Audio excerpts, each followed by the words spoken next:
Peace be upon you. Today I am interviewing Sam Gerrans.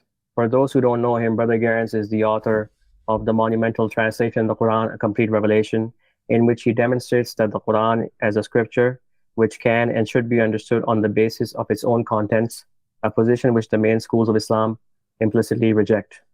His work demonstrates on the basis of the Quran alone that the religion of Islam is not organically derived from the Quran. That is, the Quran does not contain the blueprint of a religion called Islam, or any other religion for that matter.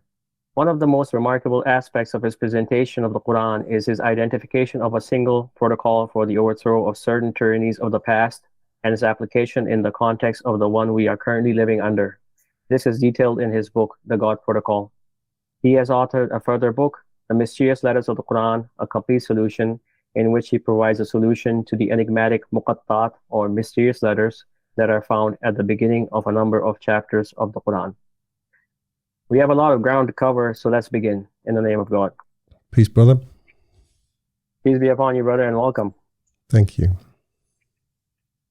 Can you tell us a little bit about yourself? In brief, I'm 56 years old. I happen to live in Russia currently, where I've spent about 23 out of the last 30 years.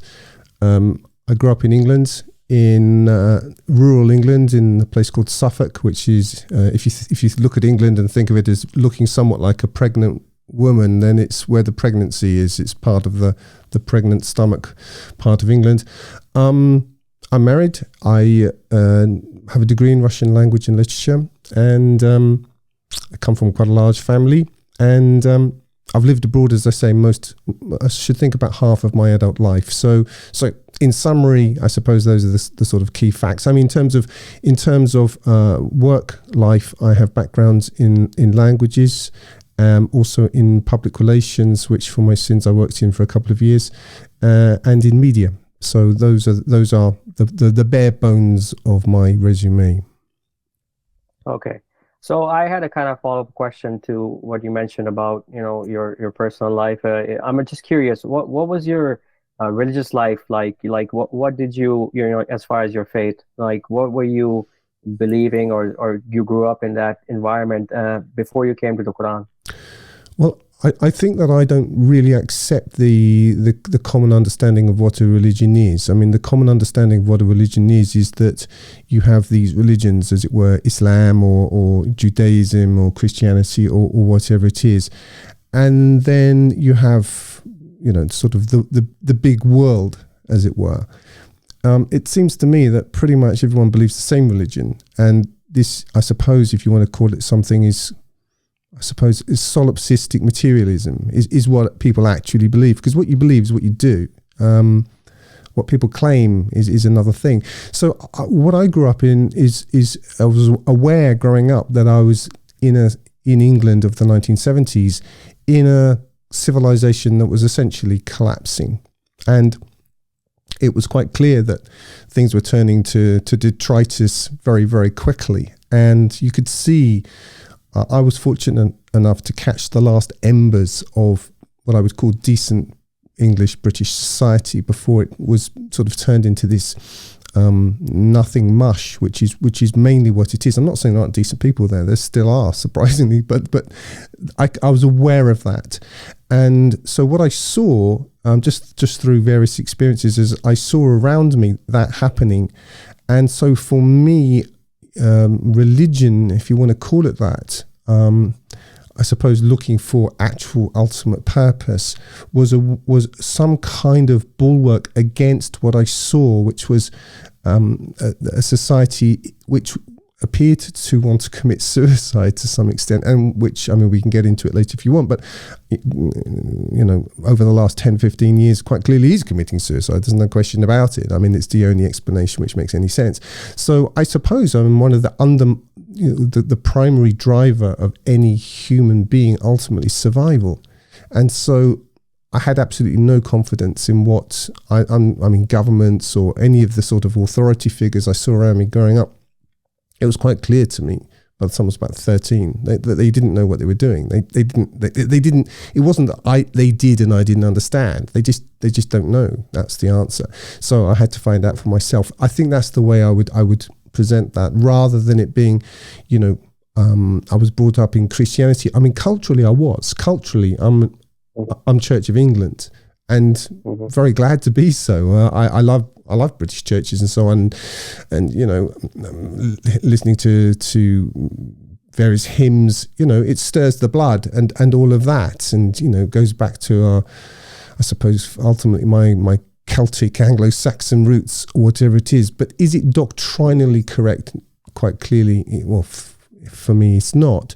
But also, I could see that the church, as such, is just an arm of government. But I'm not just saying that's true of the British church. It seems to me to be how religions are used, and I think that's been the way historically. So it took me a while to work all of that out, but that's the background. So I actually went to a school which was technically Church of England, and so you know, you just pick these things up culturally, like cultural Muslims will pick up stuff. They might claim to be Muslims or whatever, but they didn't go out of their way to learn anything, but you pick stuff up from the culture. So that was my cultural background, but very quickly I learned that that there wasn't a sort of off-the-rack solution to the questions that I had. So I'm curious about this statement you use, that the bulwark of religion, that it's basically sort of the last bastion that you thought could stop the sort of the ongoing decay of your well, I guess the world civilization at this point. Yeah. How did you come across that idea? Was it something you internally knew, or after reading certain books that you felt that this is the final standard? Because religion, obviously, you know, it has a part in everyday life. It used to have a big part in people's lives back in the day, not so anymore. But you know, for me, I guess, from coming from a cultural Muslim background, I never thought about it in that sense, where religion is sort of a stopping force towards the progress that we see, the atheistic, materialistic progress. How did you come to that sort of correct conclusion, actually? But how did you come to that idea? I don't know if at this point it's possible for me to unpick my reading from other thinking. It's all so kind of mixed up together. But and also because of what I've learned since, it's quite easy to ascribe some kind of logical process to the conclusions that I've come to. I don't know that would be completely fair. Certainly reading has been a part of it, but I think ultimately for me, and it speaks to what I mean about the difference between believers and not believers, is I can perhaps describe it by coming at it from a slightly different angle, which is, I don't hold much truck with these debates, for example, between atheists and non-atheists. It seems to me a bit like that. You know, that wrestling thing they do where the fix is in and everybody knows that it's a fix. It seems to me like that, and they're only really playing to their own audiences. If somebody says to me they don't believe in God, I believe them. I think they're telling me that. I have to assume that they're telling me the truth. I don't think mostly people go out of their way to lie on that one. I mean, some people do. Certainly some people say they believe, but they don't. And the Qur'an tells us as much. So those people certainly exist. But, you know, if we're going to say, well, they're lying, well, that's not a very respectful way to get into the conversation, is it? The way I describe it to myself is those magic eye pictures. If you've seen those magic eye pictures, which consist of lots of little dots, and if you look at it in a certain way, you know, the sort of the Leaning Tower of Pisa, or, you know, Marilyn Monroe will sort of jump out at you. And I think that's a very good analogy for what I'm talking about, because if you take people like Richard Dawkins' description of what belief in God is, and then he attacks it, well, I'm not talking about that, Richard. What you've described is no part of my process at all. That's a straw man argument. What the atheists will tell me is, I see dots. Dots are all there are. And I say to the atheist, yes, I agree with you. There are dots, aren't there? Yes, I see those dots too. But I also see, you know, the Leaning Tower of Pisa. So I have a question about, your previous answer that, it's something intrinsic, that a believer is a believer, and, it's something intrinsic to you. And that was kind of the path you were on. You don't really agree with the idea that religion is, something that people are The word religion itself is kind of like it's not correct because religion is just a sort of an institution, but we're talking about something like belief. We're talking about a faith. Yeah, Um, and can I just jump and say sure. I don't actually have anything against religion per se. I think that that it is a sort of like when people used to go to the gym at school and you go through these various exercises. Is that better than no exercise? Certainly, it is. But is there a one-to-one correlation between that and what I think of as being health? Then the answer to that is no, not necessarily, at least. Okay, I understand. So, what prompted your search for the straight path of God? Did you, uh, at least I'll give you a sort of my background. Sure. I grew up cultural Muslim, and um, from a young age, I was introduced to the Quran. I actually read the Quran and didn't really quite understand it because those people who are cultural Muslims, they know that you learn Arabic and you read Arabic, and if you're not Arab, then you just read it. You don't really understand what it says. But I always had a problem with the rituals and the rigid thinking of the religion of Islam. I never quite got that, and I thought that it should make sense. It shouldn't just be something that we're blindly imitating.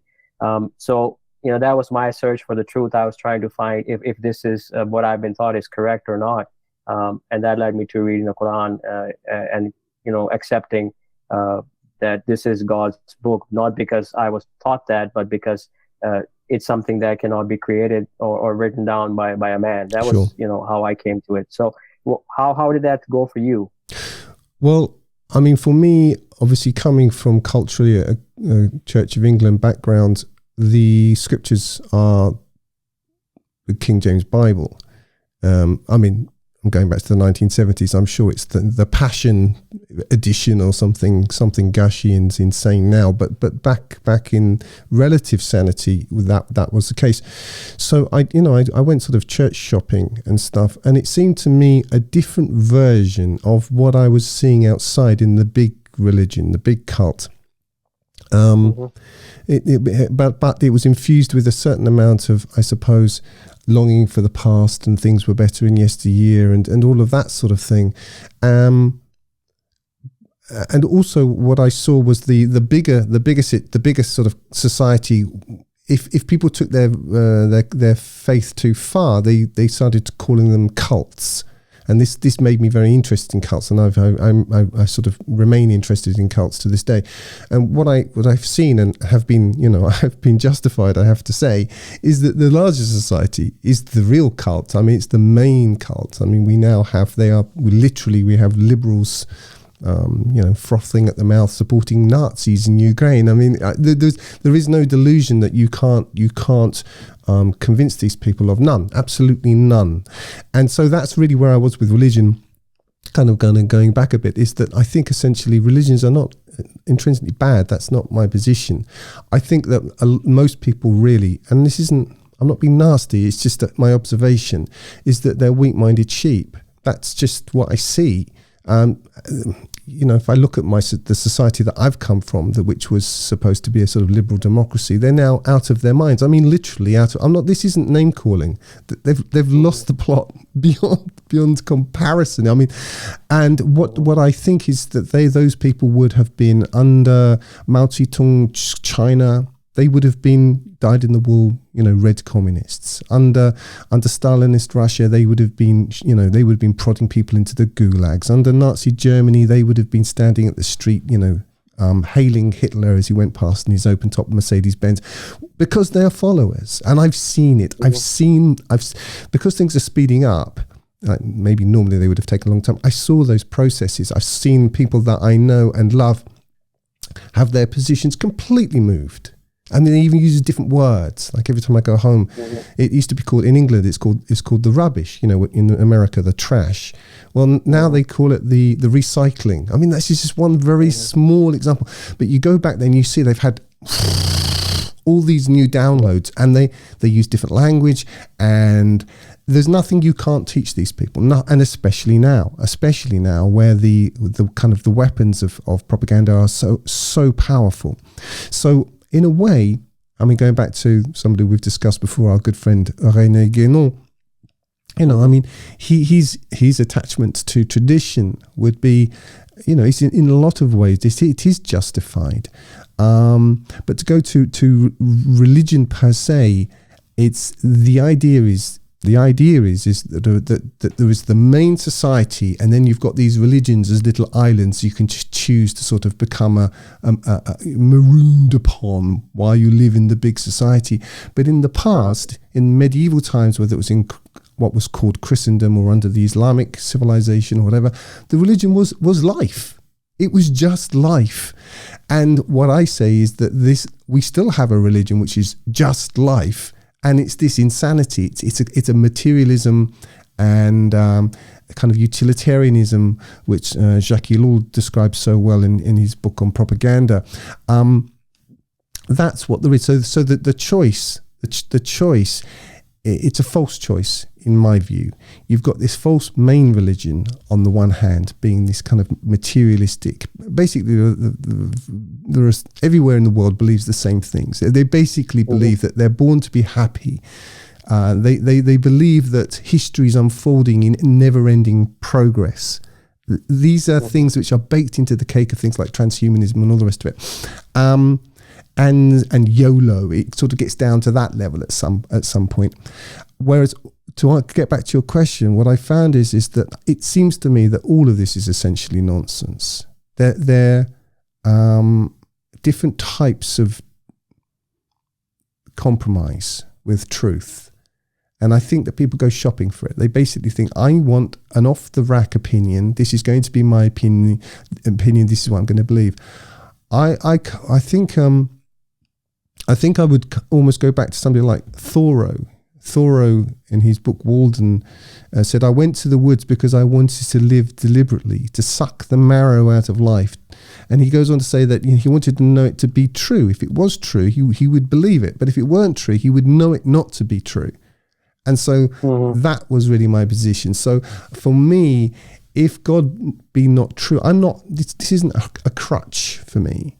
You know, I'm not afraid that there is no God. For me, God, the existence of God is a philosophical and unavoidable truth because of everything else.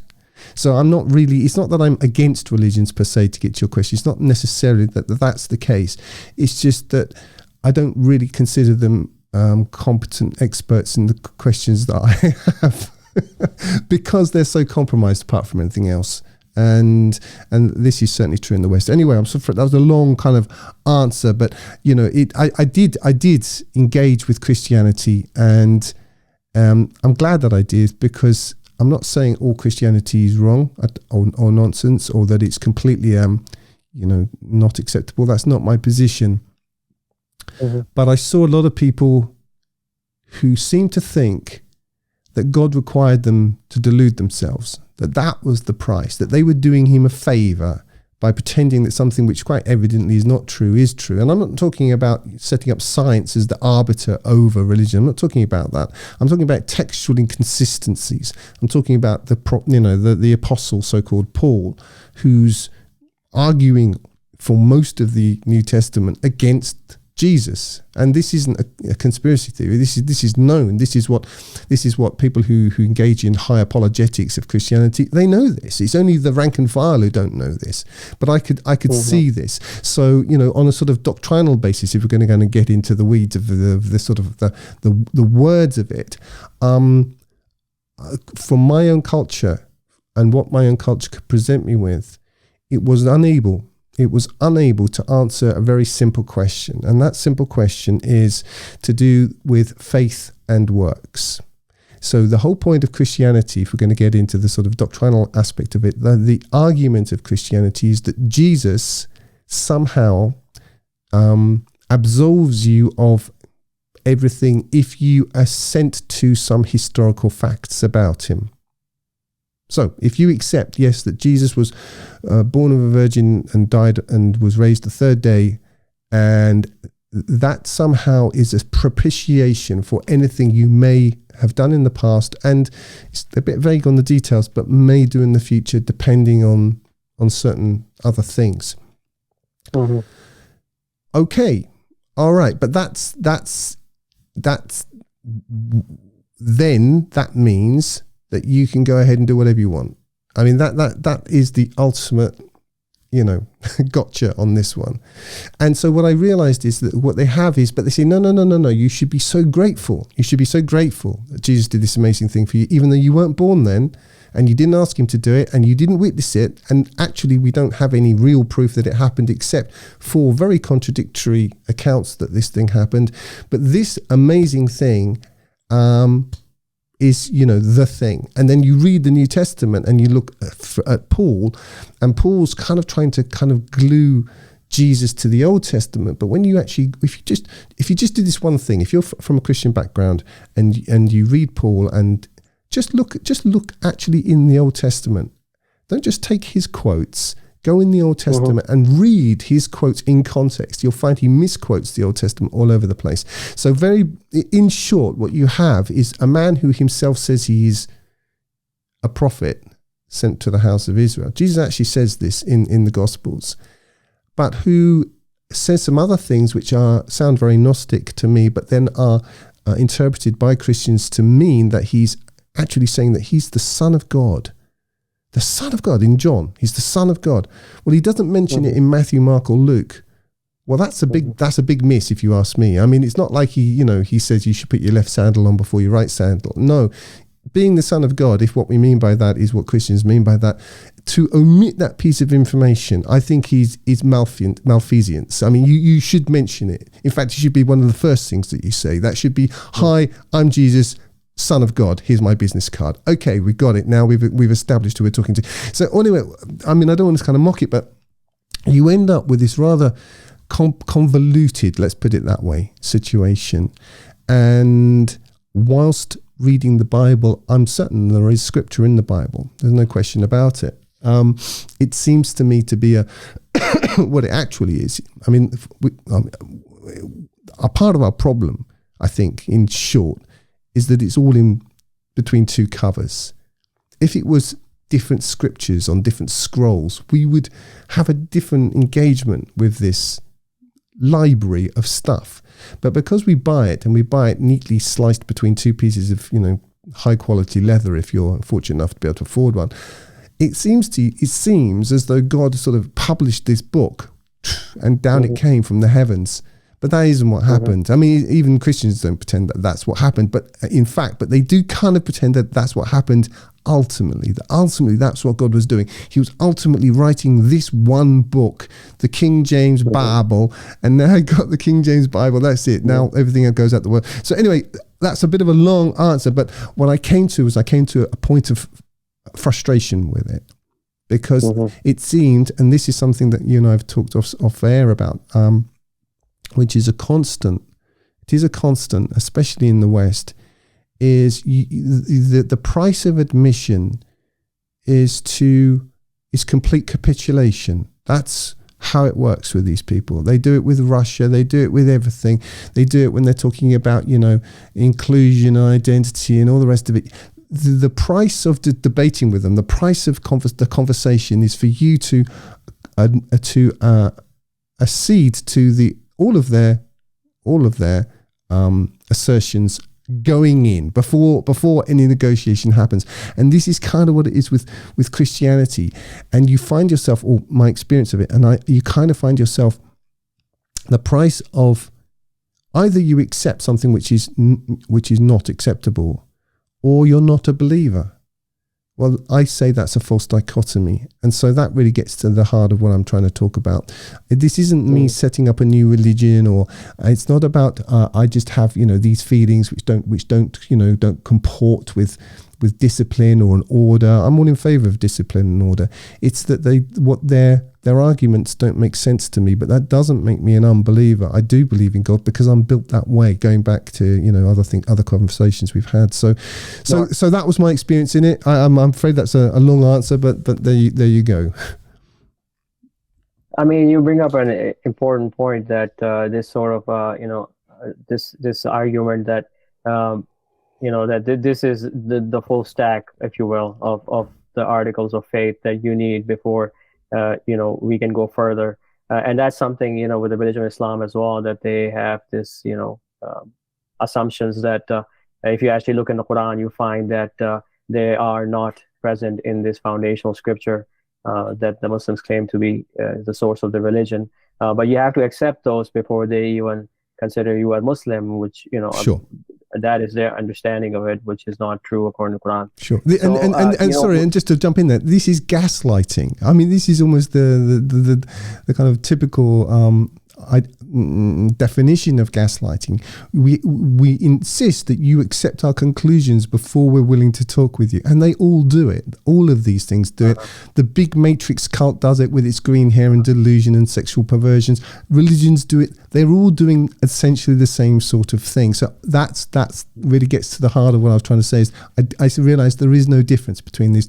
Any idea that there's a real contrast between the religions of Islam, I'm talking in a sort of brand sense, and of Christianity, and of the delusional libtard, materialistic religion, and any apparent contradictions between them are just surface level. In terms of mechanics, they operate at pretty much the same. Yeah. I think that's sort of the in your work. This was, to me, when I read it the first time, I was very if I want to use the word shocked, because I never really thought about it in that sense, where if you look under the surface, they all have the same DNA, but it's just Coke versus Pepsi sort of thing. Absolutely. It's really branding. It comes down to branding, because they're all part of the same essential religion. They accept, and especially now, where, especially with Christianity, I'm not so sure about Islam, but where money is such a huge part of it, they're businesses. They've got markets. They're out there to sell. True. Now, since you had already worked out that religions are cults, and then there's the big cult, that's the Matrix cult. Sure. I'm curious, why did you read the Quran? Like, what was your impetus to read the Quran when you understood that the Islamic religion is it's presenting some things that are not true, and it's the same with Christianity. They're all the same. So why go and look in the Quran to see if you could find any answers? I didn't look in it to see if I could find any answers exactly. I've always been a reader, and looking back, I remember, it's the things that you remember which really tell you who you are, because different people could have the same experiences and they just wash over them. But I remember a couple of things. I was outside of the UK when this whole, hating Muslims or cultural Muslims and all of that started. I was literally out of it, so I missed all of that. I completely just missed it. And that was one thing. But the other thing is, when I was about 17 or 18, I remember I was working somewhere, and it came over the radio that the Americans had just attempted to murder Gaddafi. This is the first time. This is back in the 1980s, I guess. And, you have those dulcet BBC tones just informing you that the British and the Americans have worked together. They're partnered in an outward-reaching venture to murder the head of a foreign country in his bed, and missing him but killing one of his daughters and some other people. And I just stopped. I thought, what? And they're the bad guys? And I remember thinking, I didn't know anything about Libya, especially, but I knew that they were Arabs, and I knew that Arabs held to the Qur'an. And I remember then, I was young, as I say, making a mental note, even though I was very much in the sort of Christian milieu at that time, thinking, one day I'm going to read that book. I just made a mental note. I'm going to find out what that book says that those people read. So that was just, one little node. The other things, I suppose, is that what do we know is from a Christian milieu about Muslims? And I'm not talking about now, because everything's become so politicized and insane. I'm talking back in relative sanity, which is the 1970s. And the only thing that I could say that I really knew was that the saying about, and I've never heard Muslims saying, but I've heard Christians say it, which is, if Muhammad won't go to the mountain, then the mountain must come to Muhammad. I don't know where it's from, but I picked that up from somewhere. So I sort of kind of picking these bits and pieces up. And after my experience with Christianity and so on, I put everything on the back burner, and I decided to go to university and study something I was interested in. And I remember thinking, I can't read scripture at the moment because I just become glutted with it, and I just decided as an active decision not to read anything. And I thought about things, and I thought, I'm going to think about God until I have a sentence that makes sense to me. And when I was going to university, I used to think about this on the bus, and eventually, sometimes I try to pare down something to its essentials. And the essentials for me that made sense at the time is that God is the mind behind the universe. And to put it into modern terms, the operating system, if you want to call it that. This made much more sense to me than what I'd been, a lot of what I've been told, and the sort of, especially the happy clappy sort of side of Christianity, never really did it for me at all. I find it brings out a violent streak in me, which I'm not particularly proud.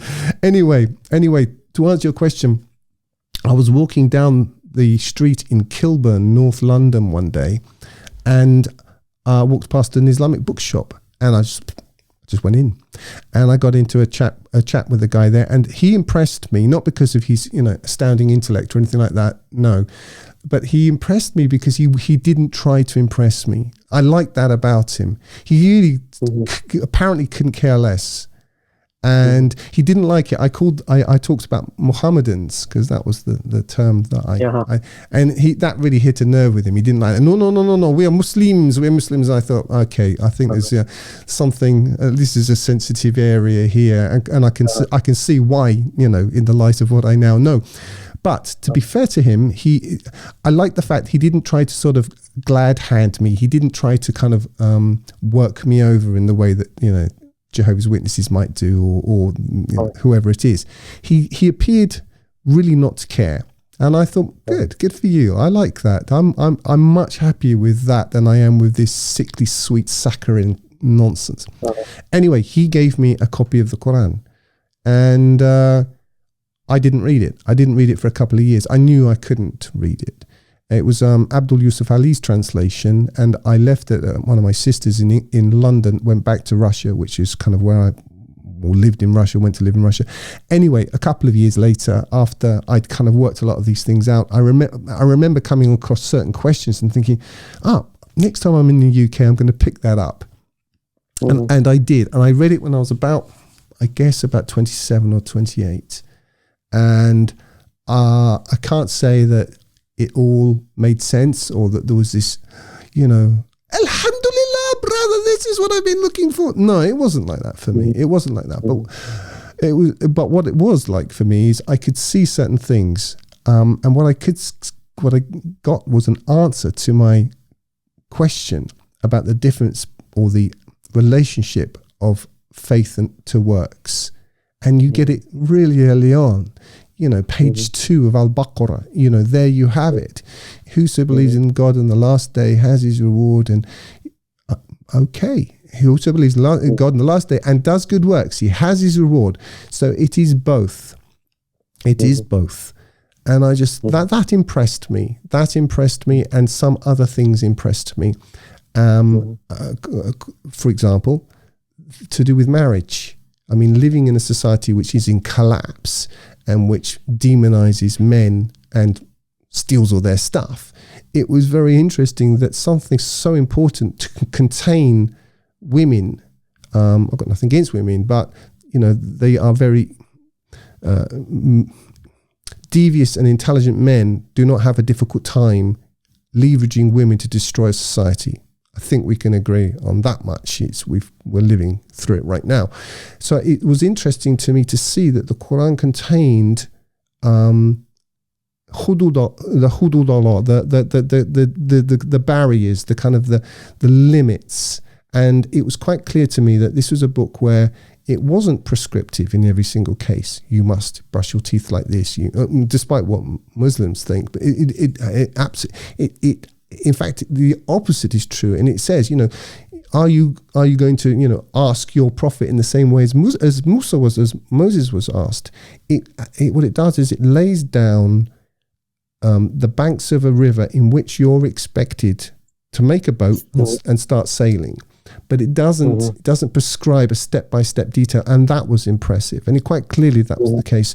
It seemed to allow, it does allow, for the broad gamut, the gamut of human talents and abilities.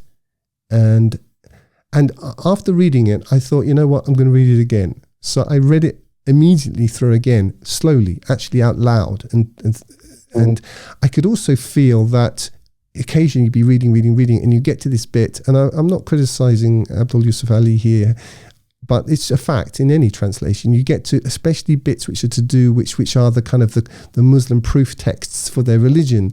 You kind of go, you could feel, oh, this bit's not right. I just intuited that this, it's not that I didn't like it. It's nothing to do with liking it. I could just feel that there was something wrong with this. So, but anyway, long story short, after reading it, I thought anybody who follows this would have an amazing civilization. Why aren't the Muslims the number one in the world? Well, then I met Muslims, so then quite clearly I discovered the answer to that, because they're just following stuff that was very similar actually to what I'd seen in Christianity, and that's why I'm glad that I had that experience in Christianity, because any cults or once you've seen one, they're all the same. So if anybody's been the Jehovah's Witness, my suggestion would be go and read up on the Mormons, not because reading about Jehovah's Witness is going to be too close for you. You'll find that they're all the same. But having been, in Christianity, I saw that, Muslims were, it's not exactly the same, but there were lots of points of comparison. And having seen it, I thought, I've come too far. I'm not going to sign up for this. This doesn't make sense to me. So anyway, that's what happened. I read it. I read it again. I was very careful with it. But also, as they say, once bitten, twice shy. So I was very clear, and I just sort of backtracking a bit when I was working on my own definition of God.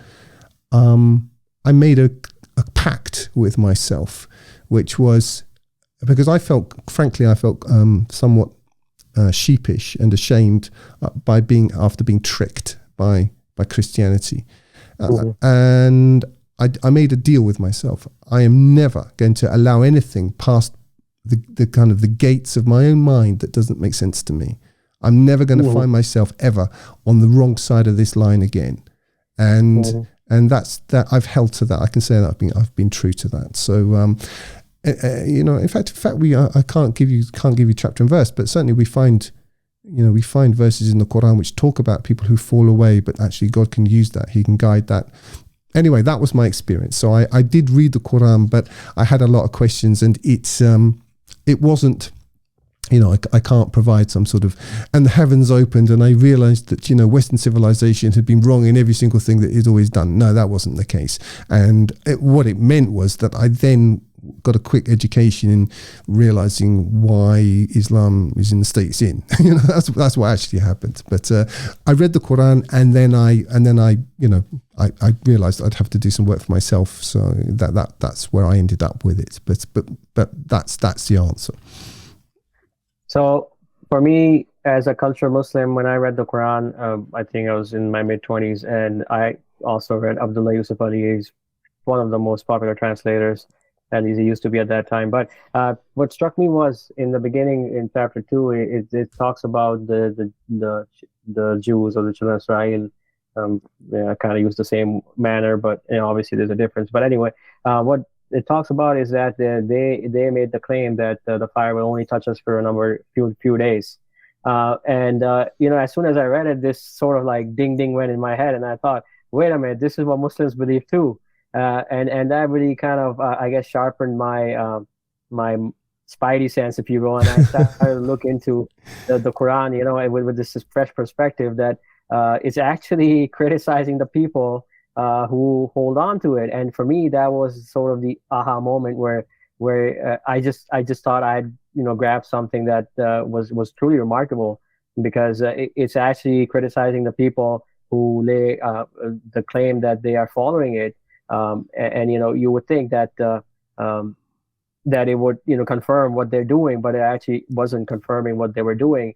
And to me, that was the beauty of the Quran, is that these people were they make the claim that they preserved it, when actually we read in the Quran that it's God who preserves it. But nevertheless, they had this time with the Quran, centuries, and they were unable to change the Quran to their whims and desires. Sure. That really impressed me, as sort of the proof that this is a revelation from God Sure. that is protected. What did you talk about when you read the Quran, and there were things in there that appealed to your reason, and you felt, okay, yeah, this makes sense, because how the hududullah is, it gives you that flexibility. It gives Sure. you because man is called as the viceroy, he is the viceger and the khalifa, so he is allowed to make decisions on his own, obviously with the understanding that he will have to answer to God in Sure. one day. What was it in the Quran, sort of like that was the aha moment for you, that for you it completely changed your perspective about this text, that this is proof from God, this is the real thing, if you will? I think there's, I can't point to one thing, but there are accumulations of them. What I did ultimately, I suppose, for what I'm best known for, is my work with the Quran, which I'm not here to push books or anything. My work is all available for free, so you can just download it or access it from Quranite.com. But for me, it was a matter of due diligence, and it's so.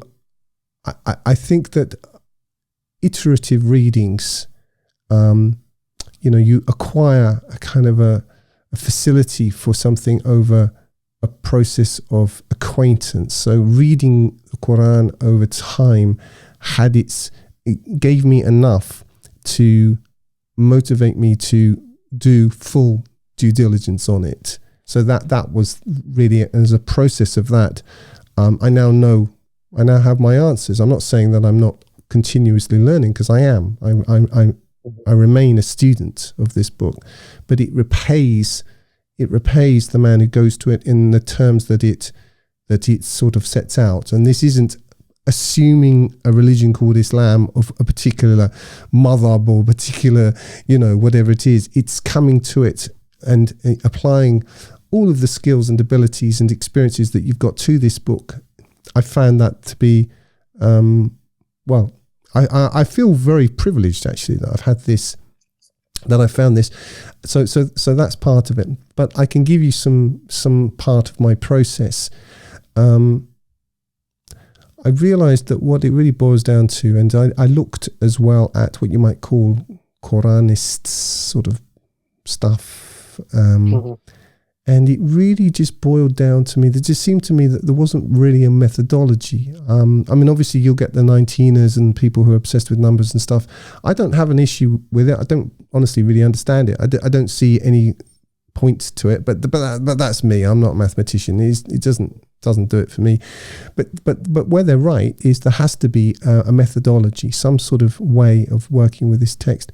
And I thought that, I can give you some key points. One point was when I read a lot, but I read a lot of, there isn't a huge rhyme or reason. I read things way out of my field.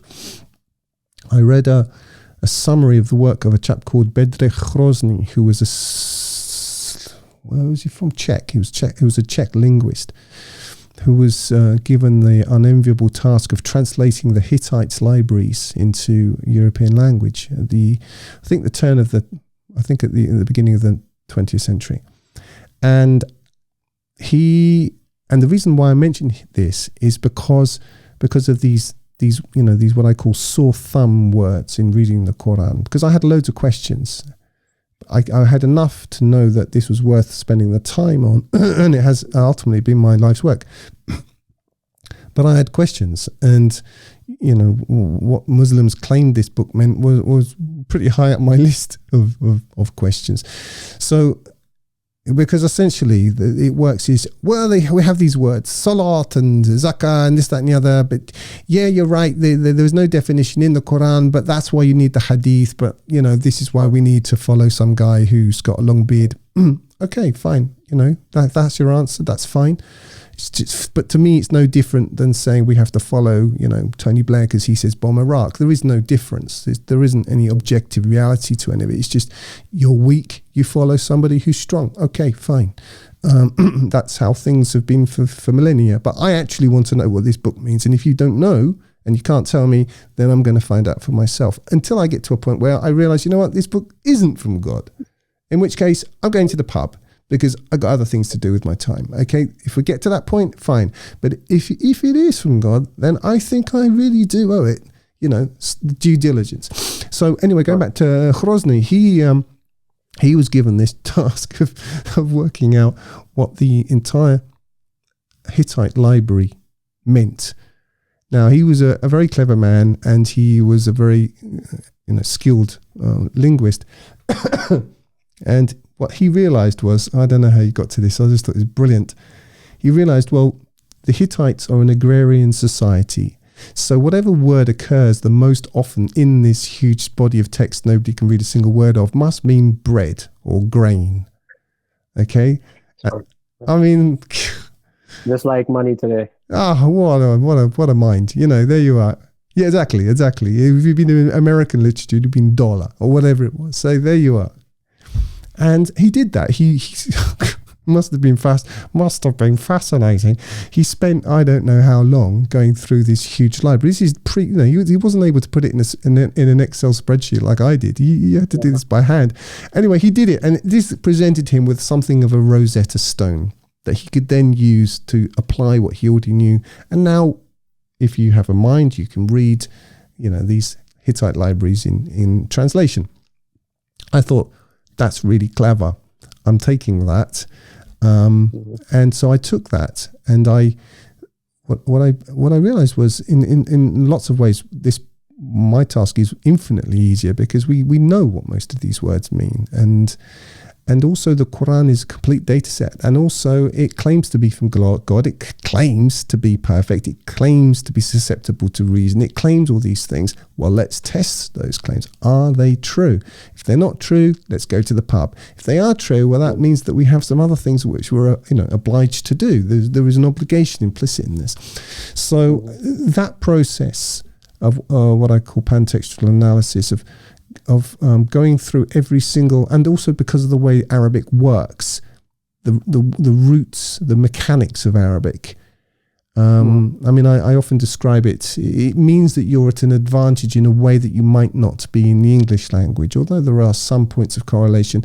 And the example that I give is if we accept hosp as a root, then we have hospital, hospice, hospitality, and all these sorts of things. But if somebody says, well, hospitate means to give us 2.5% of your income every year, okay, then you know what, I can look at these other words and what they mean and come to some reasonable decision that actually, especially if your entire definitions are coming from a different literature in the context of a book which says that it's from God and complete. Now, if it is complete, then your definitions are not required. And if it's not complete, then it's not from God, because God claims it is complete. Which is it? And all I did was hold the feet of this logic to the fire. And that's been my process. So in process of all of this, I have come to understand this book to be from God. I stake my life on it. I stake my death on it. Now, does that mean that I haven't come to points where I think, and I have many, I think, there you are, that's it. It's, see, that can't be true. Yeah. I've been through this, I don't know how many times. And you stick at it and you dig and you dig and you dig and you finally go, oh, wow. Yeah, I've had this experience. This isn't most of my experience. Most of my experience is like Hrozny, sitting there counting his way through words. Most of it's very methodology. It's a lot of it's all method driven, and some of it's tedious, like you wouldn't believe.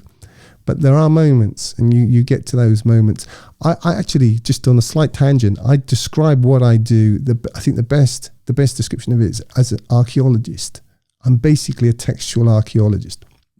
I treat this book as I would had I found it buried in a cave somewhere, without all of the 1400 years of Muslims saying this and doing that and all the rest of it. How would I treat this book, on that basis? And that's how I've treated it. And I've been fortunate to learn from lots of other people, to live at a time when computers, they don't do your thinking for you, but they can speed up certain processes. And, it means that my own translation, my own work, I was able to traverse the entire text of the Qur'an based on roots and words, in 20 seconds, looking for, all of the, if we're talking about salat, it's got 92 root words. I can get through that in a couple of minutes. You can imagine how long that would have taken, Bidrek Hroznik, with the best will in the world, that, he would have taken him several days. So it's, I've been the beneficiary of a lot of other things going on around me. So to answer your question, I've come up against walls, but what I've done is basically applied what the Quran says, which is, it appeals to you to use reason. It doesn't say, now go and follow this other stuff. It doesn't say that. In fact, it pulls you back. It keeps pointing back to itself. And I'd seen, again, going back to the Christianity thing, I'd seen it before, where you start off with Jesus, who's a prophet to the children of Israel, and you keep reading, and 30 pages down, you're now in the weeds of Paul, who says, I'm preaching this other Jesus, this completely different Jesus. In the context of which, when if you look at back at Jesus, Jesus tells you, he says, many shall come in my name, saying, I am the Christ, and shall deceive many. And he gives a whole description of precisely the people you shouldn't believe. And amongst them, he says, if they say he's in the desert, believe it not. Go not forth. Or he's in secret chambers, don't believe it. So he gives this whole outline of scenarios in which you're not to believe somebody who says and talks about Jesus. These precisely agree with Paul. And he even talks about Paul, and he even says, whoever does this shall be called least in the kingdom of heaven. Well, least is what Paul means. The word, the Roman name Paul means small, least, little. That's what it means.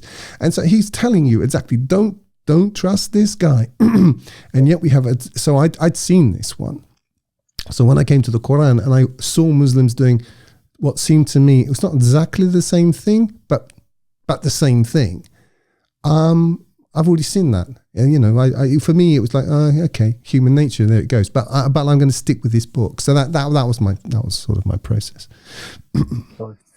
So, we talked a little bit about your methodology, which you called the pantextual analysis. Sure. And I'm just curious. So, as someone who understood that the Quran is preserved and is complete and fully detailed, obviously I was also looking for the answers to some questions that Muslims would always throw around. That where is the salat? How to do the salat in the Quran? Or the zakat, the 2.5%. That's not the figure's not there. So that's why you need the hadith. And you mentioned that this is sort of like the game that's played.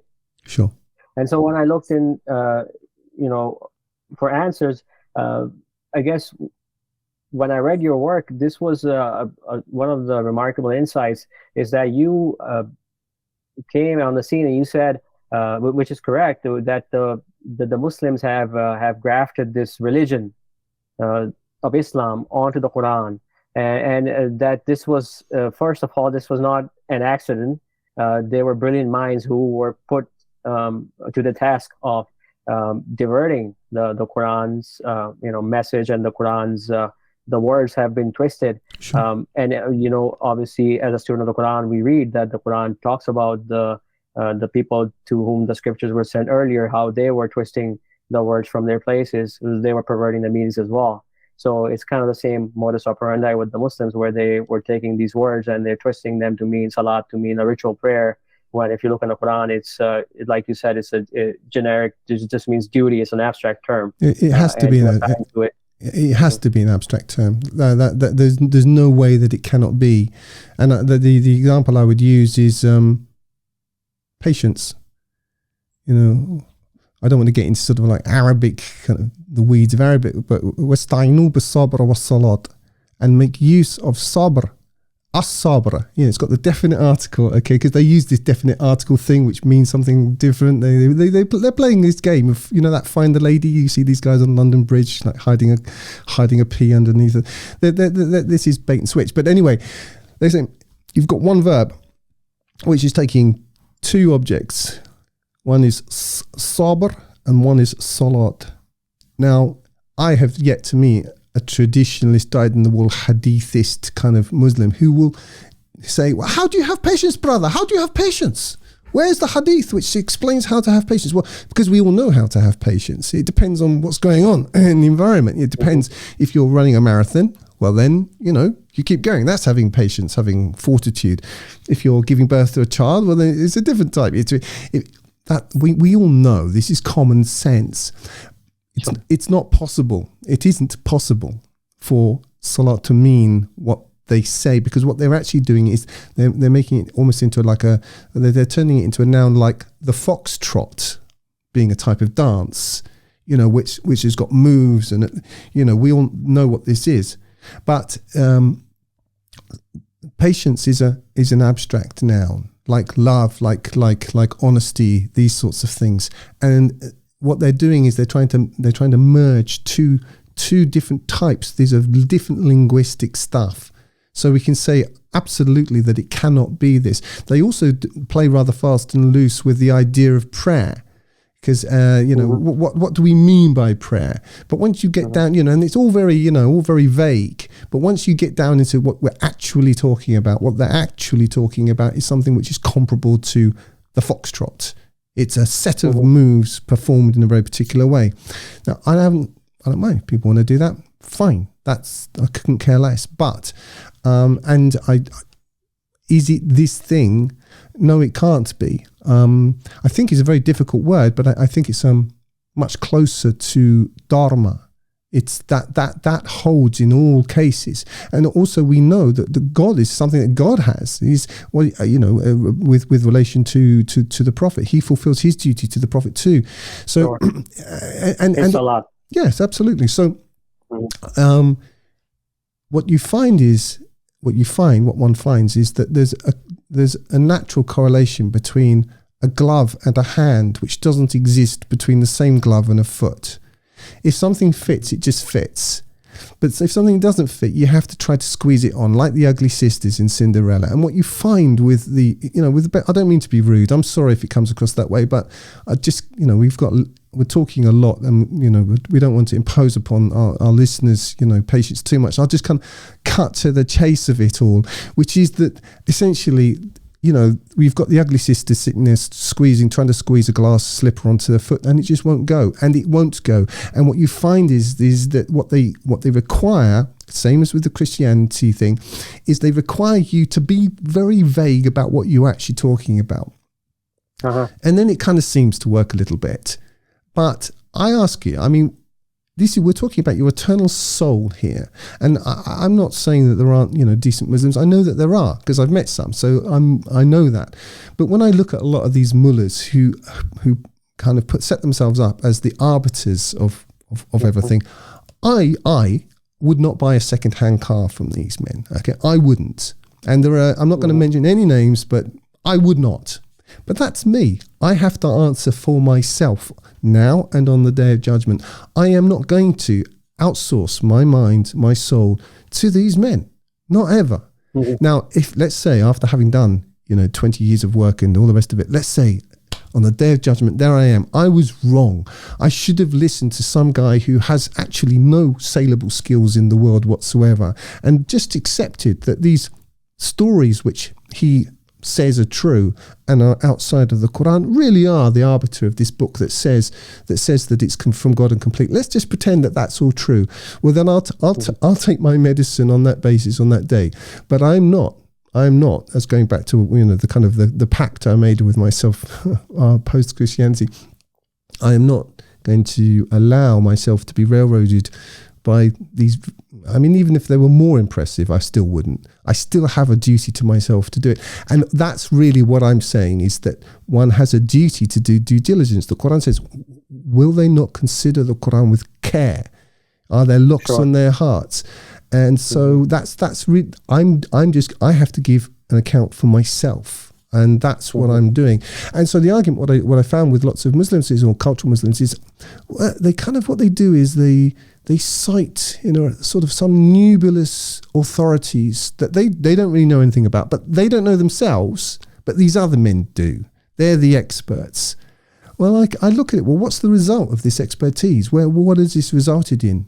And what I see is the Islamic community, the so-called Islamic community, superior in any obvious ways to the society around it? I don't think so.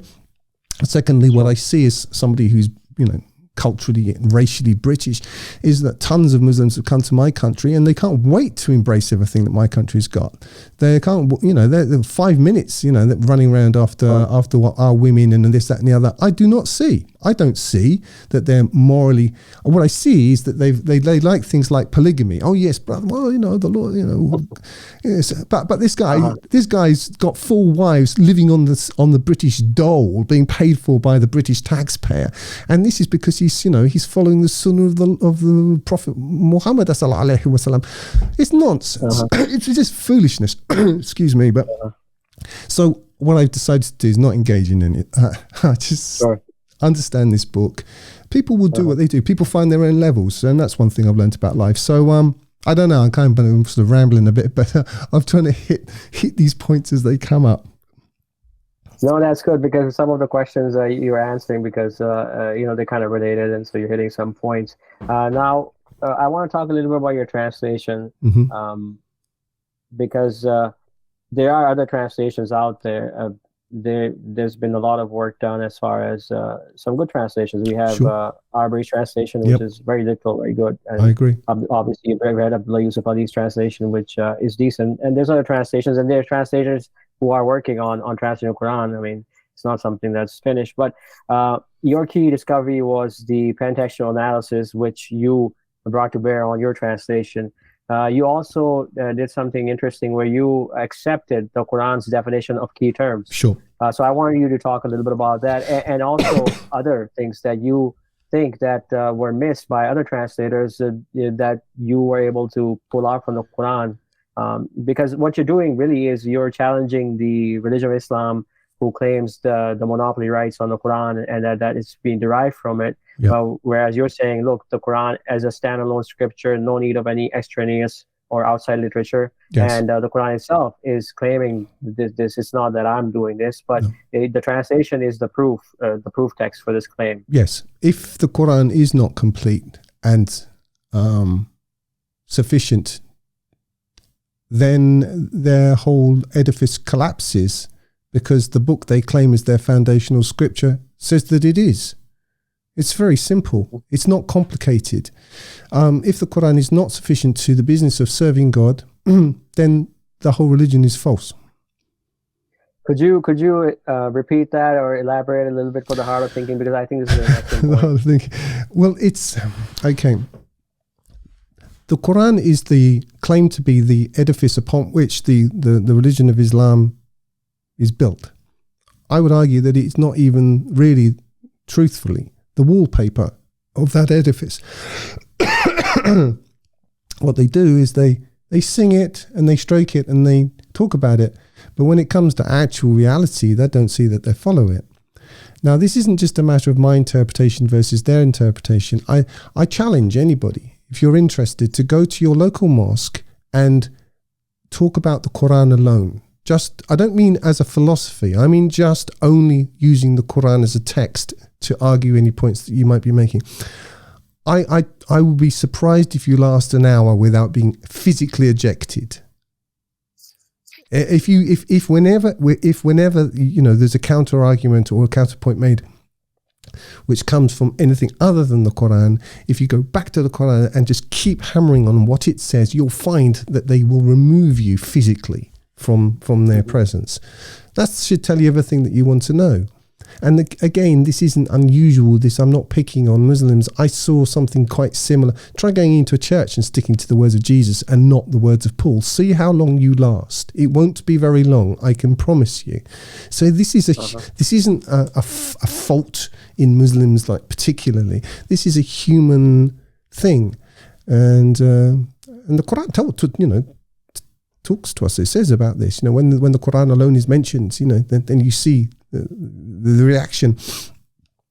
But to go back to your point about Quranic definitions, again, I have a background in language, so perhaps if you have, it makes you think about words in a particular way. Words have meanings. They have meanings. And also, I've used this example in my work, but living in the West, which is being sort of frog-marched over the cliff of corporate delusions, words have their meanings changed. I'm old enough to remember when gay meant blithe, happy, and merry. That's what it meant. That is what it meant. You can hear the songs from the late 1960s, early 1970s, which used the word. That word was changed as a matter of policy, and now everybody uses it to mean a sodomite. There you are. That's not a minor change. That's not some sort of small matter of some sort of minor residual hue being changed. No, this is a major change. So it's quite clear that the Quran was, I think, unassailable. And so what happened was that, I don't sort of focus on this, but it's quite clear to me that the intelligent minds, and I've been around some really, really smart people in my life, and I've seen how mechanisms like this work. How do you attack something? Well, what do you do? The way to manipulate people is to leverage their existing assumptions, and so that's what you do. You do it in the West. We have it. The West is really a sort of, I suppose, a sort of backslidden form of Protestantism, and what they need is to feel righteous. They need it, and so the whole indoctrination leverages that. So they're schooling their children into the wonders of sodomy because they're so righteous. It's called virtue signaling. So this isn't complicated stuff. Human nature is quite straightforward in these ways, and there's an equivalence with the Islamic world. In fact, I've argued in other places, I don't do so much anymore, but it's a fact that I think that's the reason why the rulers in the West imported Islamic culture wholesale into the West. It's because they're so similar. They're both deluded in very similar ways. This is an obvious match. Mm-hmm. But to go back to your point about your question about definitions, the Quran is very clear. It'll say, for example, and such and such and such and such, and they do this and this and this and this, and these are the whoever it is, the losers, mm-hmm. or the unbelievers, or the whoever it is. You think this is a working definition, and you can piece together. Those are as definitions. So the unbeliever, if you want to use it, el kafirun, or whatever it is, the Islamist religion is, it's anyone who doesn't believe in the holy religion of al-Islam, Sure. Well, okay, but that isn't what the Quran says. You're arguing against what you end up with. This ridiculous situation is, in order to defend their religion, they actually have to detonate the thing they say this religion stands upon. That's it. I mean, that's how it works. I mean, because the book itself, the Quran, it decimates all the assumptions of the Muslims that the rituals and the practices and the sort of thinking that they have. It's not really based on the Quran. It's actually based on a separate literature which are called the Hadith. Also, I think it's important that people realize that your work is based on the Quran alone itself. It's using the Quran as the reference. It's self-referencing, right? Sure. And so other translators, their work is usually based on the Hadith literature. Well, they're taking them, or it's based on the fact that they want to be able to get their car out of the garage without having to check under it each time they go to the shops. It's it depends. It depends who they are. I mean, there are different translators have different motivations. I have clearly I have my own motivations. But if you take, for example, A.J. Arbery translation. I mean, he was an Arabist, and I think Uh-huh. a genuinely, decent chap. And I like his translation. I reference it, and I think it's of high value. If you take Abdul Yusuf Ali, he didn't have access to the Arabic, unfortunately, but what he tried to do was, I think, read other translations, and then sort of his contribution was to represent it in a kind of, I don't want to say mock, because that's not kind, but with a strong tip of the hat to King James English. He wanted to make it feel like a scripture. You have Hilal Khan's translation, which I take two opposite views. If you take, for example, Muhammad Assad, who's a Jewish convert to the religion of Islam, I think he was a very refined and intelligent man who presents these, rather erudite, almost Sufi-esque kind of presentations. So you have him on the one hand, Sure. and I reference his notes a lot in my notes because people need to have that for context. Even if I don't agree with him personally, it doesn't matter. What he says is relevant. And then you have on the other hand, the Hilal Khan translation, which is this is the wide-eyed, suspicious backpack on the way to the railway station translation. If the Qur'an really truly meant what they say it does, my kind of engagement with it wouldn't have lasted very long. I think with the translation of Hilali Khan and Sahih International, and I think there's a new one out called the Clear Quran that's being used a lot.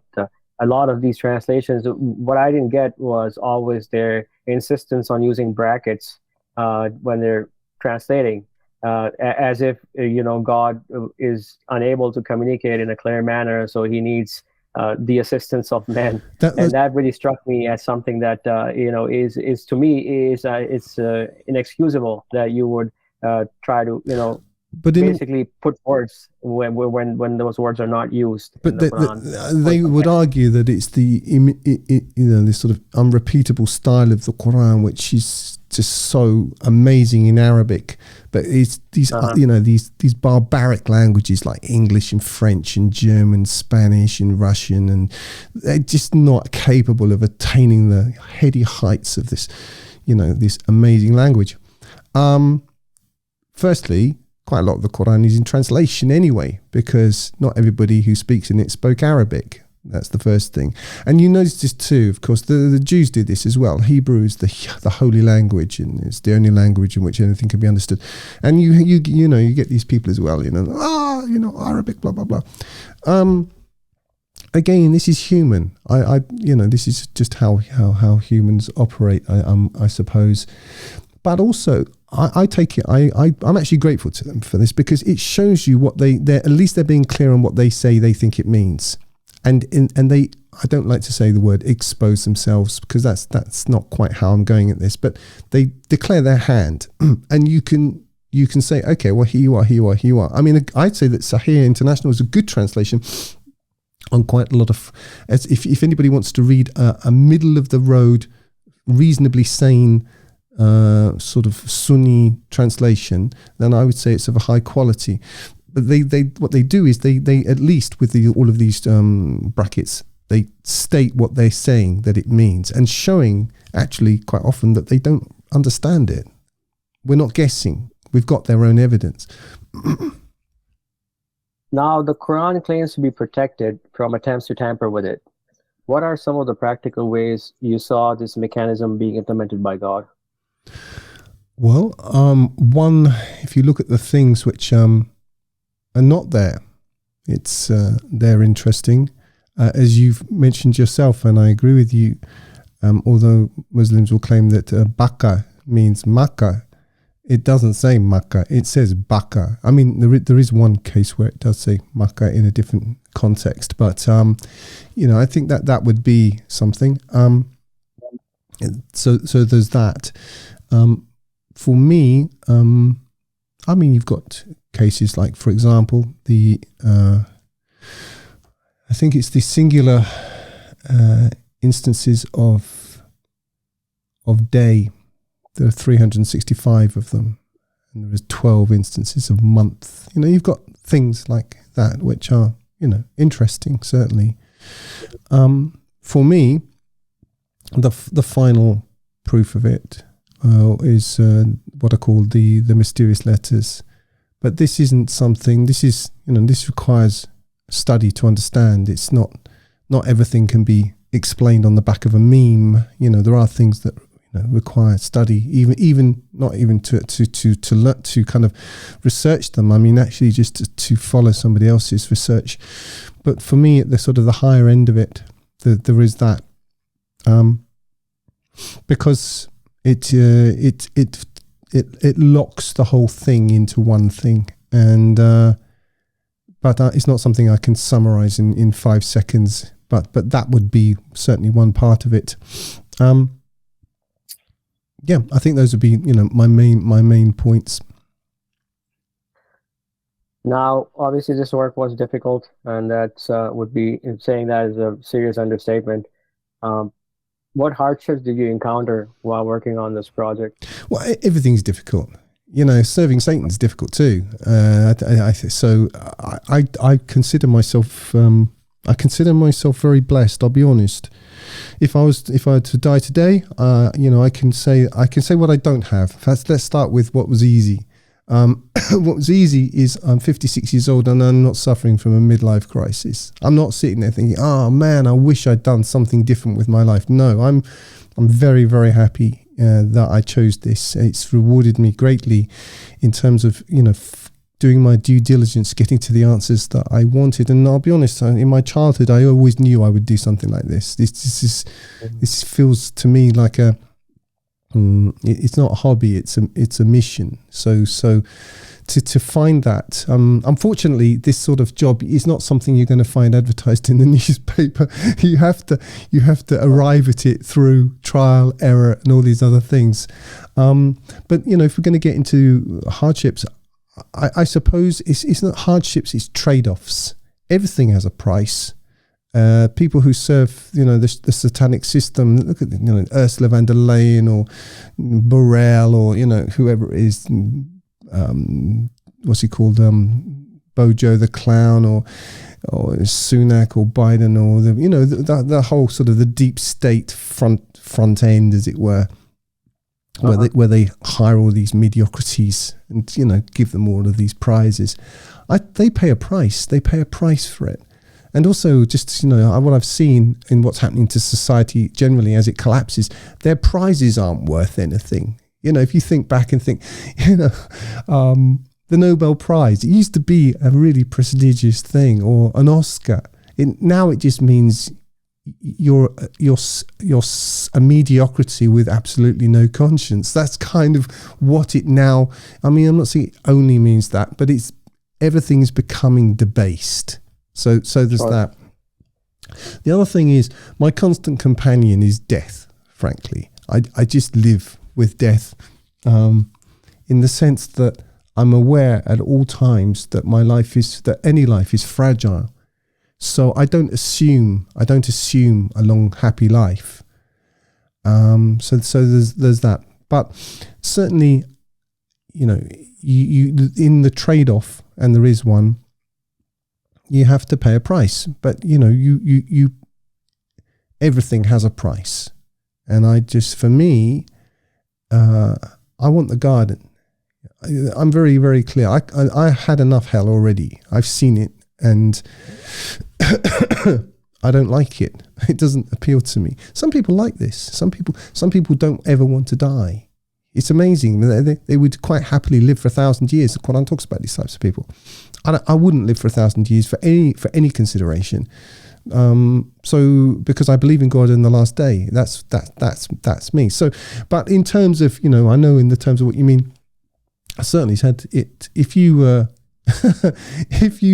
if you explain, not only claim, but actually demonstrate on the basis of evidence that really that what I call brand Islam is doesn't meet the claims that it says it makes, then it's going to impact your career. It is. If there's a choice between hiring you and some guy who's not likely to be receiving anonymous letter bombs in the mail, then I think that they'll probably go with the other guy, all other things being equal. So there's that. Death threats and so on. Yeah, I've got a bit of a flurry at the outset of all of that sort of thing.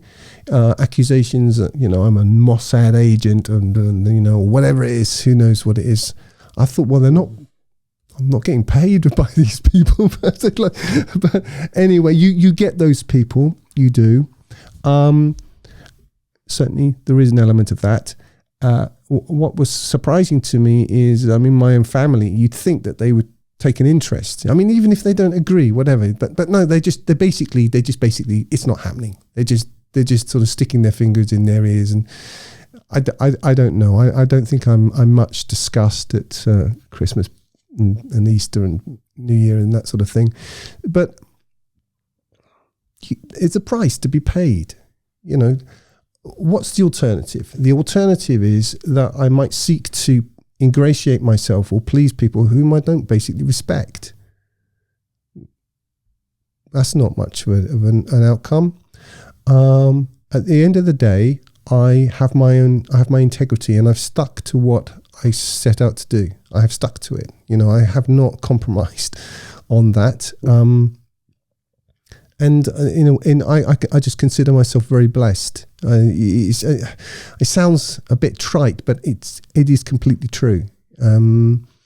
Certainly, it's not pleasant when one receives that, but you end up actually in a bit. What happens is you end up in something. You actually start to disregard all of it, because it's quite schizophrenic.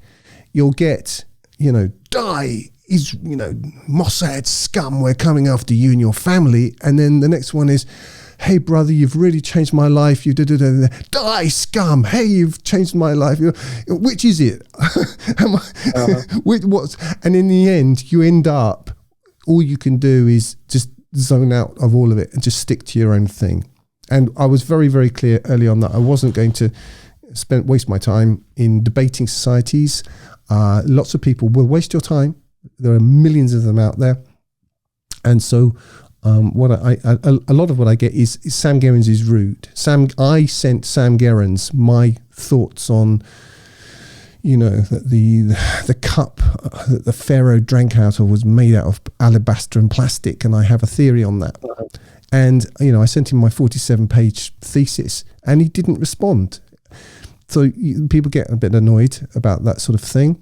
I get a lot of annoyance. Maybe some of it's justified, but I don't know. But, hey, bro, I need you to translate your, 750,000 words of work into sober Qur'an by Tuesday for me. And then I didn't, amazingly respond. So you get quite a lot of hate on that. But, ultimately, you get hate anyway. Do you know what I mean? We're now, what's happened is that we live in a world of what I call micro fame, where everybody's a little tiny bit famous. It's a smidgen of fame, and any amount of it brings along with it delusion. You attract to delusion like a magnet. And so what I've done is I have organized my inbox on that basis. And so I have folders for death threats and delusionals and psychological problems and people who actually are going to help, and or whatever it is. And so I kind of, at first, what's hard about anything like this is the beginning. But once you get used to patterns, I think if I'm good at anything, it's basically pattern recognition. Is once you start seeing the same patterns over and over again, you become inured to it. And obviously you do lose friends, and people think, or people will, and this is very common, they'll judge you on a complete misapprehension of what it is you're actually doing. They have a factoid, because people can't, if you've noticed, people can't say they don't know anymore. I never hear anybody say they don't know. I don't know all kinds of things, but they apparently know everything. And so they've had, you know, a 6-word introduction from AI or whatever it is on, you know, Sam Gerrans and what it is he's done. That's it. They're done. Yeah, they've got you in a box. That's it. Finished. Okay, that's who cares? So my position on it is, on all of it is, let God sort them out. You know, if I'm wrong, God knows that, and you know, I'll stand on that basis on the day of judgment. But I'm not here to try to convince anybody else. I've turned into the guy who gave me the original Qur'an. I actually don't care. It sounds brutal, but ultimately God guides or he doesn't guide. I have no idea how it works. It's beyond anything I can even pretend to understand. Who knows? But that's where I am with it. So I put it all in in that box. Obviously, the people you interacted with when you came out with this translation mostly were of the traditional stripe, Muslims. Were there other groups that you were hoping to reach, or they've reached you? Oh, they've reached me. No, I'm not hoping to reach anybody. I'd be much happier working in a monastery or university or something. But unfortunately, the times are what they are. University life is closed, I think, pretty much to anybody who wants to do actual research.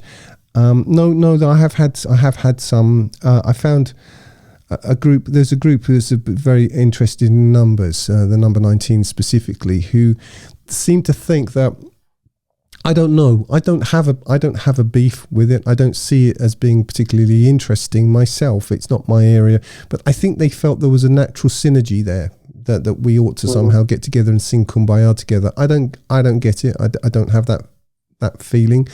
I'm just doing my due diligence. I'm not saying they're all wrong. I don't know. I'm not a maths major. I have no idea. But from what I've seen, it doesn't make a lot of sense to me. But people get very emotional about it. Okay, get emotional. I don't care. It doesn't. For me, the Qur'an is about ultimately, this isn't a parlor game.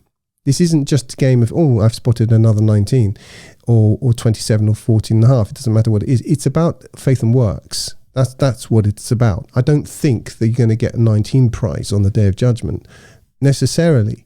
It's, did you have faith and works? That's what the Quran is calling you to. So myself personally, I would rather be able to control myself from, telling a Russian driver what I think of him at the crossroads. I'd rather be able to, keep a lid on that than to, understand the intricacies of 19. That's me personally. And I think it's more important. I actually do think it's more important. So I'm not out to diss it, but I found a lot of people who have a lot of feelings about that. They assumed, I think also you get, there's another sort of bandwidth of people who they think that because you are able to articulate an argument against the traditionalists' use of hadith, therefore you're a relativist.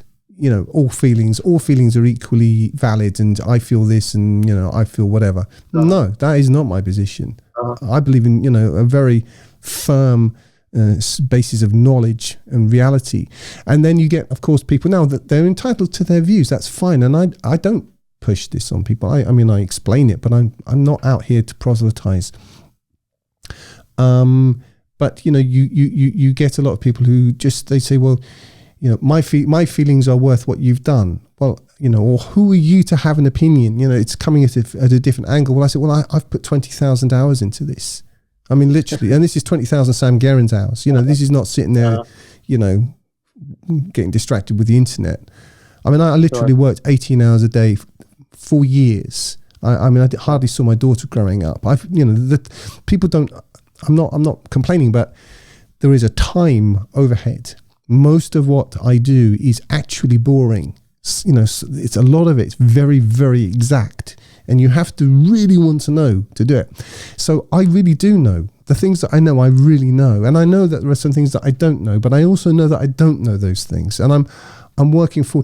But because somebody has read a Snapchat post or something, I don't know what it is, but and you'll find that they assume that their total ignorance on the subject is somehow there's an equivalence between that and what I've done. Well, there isn't. There just isn't. In the same way as I know nothing about how to fly an aeroplane, let's say.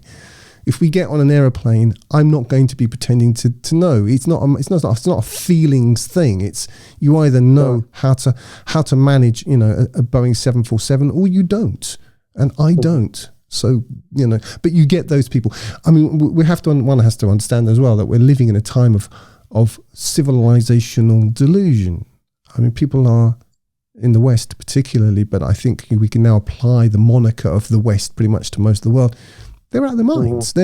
If you'd shown these people to something like even 100 years ago, they'd have said, "You're out of your mind." Well, they are. They're out of their minds, and I'm not trying to to solve that, but I also have to be quite clear about how much patience I'm going to have with it. So I test people. Basically, when people come, I get a lot of people. Hey, bro, yeah, I want to fly into the United Nations, treading blazes of glory, and, to warn the elites and do all this stuff. And I've just come across 5 seconds of one of your videos, and I'm here to, well, okay, well, you want to help? Well, here's a really boring job that's going to take you 6 months. We'll talk. We will talk and they usually there are a couple of outstanding exceptions, but generally speaking, that's the last you'll ever see of them. That's what you do. So again, I'm almost becoming Sufistic. There's the story of the Americans who go to find these Sufi masters because they want to learn about the great art of Sufism, and the Sufis say, okay, and they just sit there and ignore them for a couple of days, and the Americans can't. Why are they not talking to us? Get on the plane and go home again. And the Sufis are sitting there going, didn't they realize we'd started? This is the discipline. So I'm just saying that because it's not that I'm against tradition or any of this. It's not that. But what I see, especially going back to, certainly with Christianity, what that's morphed into and what I call brand Islam, is they're actually parodies anyway. I mean, when you find the Muslims, they're talking about an understanding of in the 20th century. I bet even if you took like a Sunni hadithist Sunni of the 10th or 11th century and sat them down with your favorite mullah of today, they'd beat each other's throats in 5 minutes. Their understanding of things is completely different. So sure. Anyway, so I just thought I'd make that point. But yeah, I do get that. But I also get people who have genuinely helped my work and without whose assistance I wouldn't be able to do this work because I'm not, independently rich or any of these things. And frankly, I was considering just, okay, I've done enough now, I'll go and do something else. But I was, convinced to do further work and I'm supported to do that. But if it stops, I'll go and do something else. It's not, I don't even see myself as being particularly interesting. I'm just, in a way, although it might sound counter to what I'm actually been talking a lot about, is I see myself as following in a tradition. And I think that the kind of work that I'm doing has probably in some ways been done by other men before. That's how I see myself. I'm more impressed by people like Thomas à Kempis and Thomas Aquinas, men who we don't even really know who they are. We're not entirely sure in certain cases. This is the way things used to be. This kind of like I'm unique and sticking my name on everything and it's all about me and here's my Instagram account. This is very modern, and I think that saner men in the past again would look at us today and say these people have lost their minds, not to mention their souls. So yeah, I do get a lot of grief, but I also get enough. I don't need encouragement to carry on. It's nothing to do with that. But I look at actions. Do you know what I mean? At this point in everything, words are almost meaningless to me. If somebody, shows me by actions, then I take them seriously. And there are enough of those people to have allowed me to finish, stages of this work. Okay, one question that I had before we move on to the second phase of your work, I want to talk about the revisitation that you went ahead and then you revised your translation. Sure. I don't know if revise is the right word, but you revisited the translation. We keep talking about the traditionalists, the people who who hold on to the Hadith literature and the Qur'an, the sort of like the mainstream Muslims. Mm-hmm. Obviously, they were not happy with your findings. One of your findings that their religion is not in the Quran. But did they have any valid criticisms that you thought were worthy of note, or which spurred you onto your second phase, or you didn't really care for any of the criticisms? It's not that I don't care about the criticisms. I've met decent Muslims, and what I see in Islamic culture and what I've seen of it is that there are, a lot of these concepts of faith and good works, they're just built into the waft and web of the culture. So, hospitality, all these things, these are parts of civilizational Islam. And I have no problem with any of that. I love, for example, some aspects of Islamic architecture and the way of not just mosques, but the way of building houses. And, there are many things that I like. So it's nothing to do with that. I don't. If you do this work, you create enemies, but I didn't go out looking for them. I have no real, for me, from where I'm coming from, they're just another version of what I've already seen in the West. There is no real opposition between them and what I saw in this sort of fake Christianity. I call it brand Islam because, to my mind, it is a brand. This is something that's been created quite recently. I mean, this understanding of things, this, that there's a whole story of it's a foundational myth on the basis of which this religion is presented in the West. And I'm not against it. I think it's nonsense, but I'm not out fighting it. I'm not David Wood or whatever his name is, who's, the sort of picking on Muslims all day long. I actually don't care about it. I don't care about it because I've got bigger problems right now, frankly. The ruling elite who, when I started this work, I claimed were out to kill us all. And people go, oh, Sam's lost his mind. Well, not so much anymore, eh?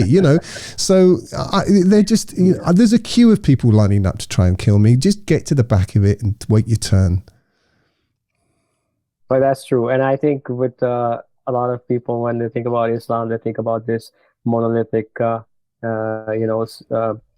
religion that's been passed down over centuries. But if you actually dig into the text and look at some of the works, that there has been many differences, and it has evolved over time. It's almost like a chimera where there's different parts of it that were bolted on and then taken off, and this will continue down the line. This is standard practice for all religions. Sure. Whereas the Quran is solid. It's built on in the Quran we read that it's that who stands his house on a firm foundation versus someone who stands his house on a slippery slope, which you think has more stability. So that's where what we find with the Quran if we just hold on to the Quran.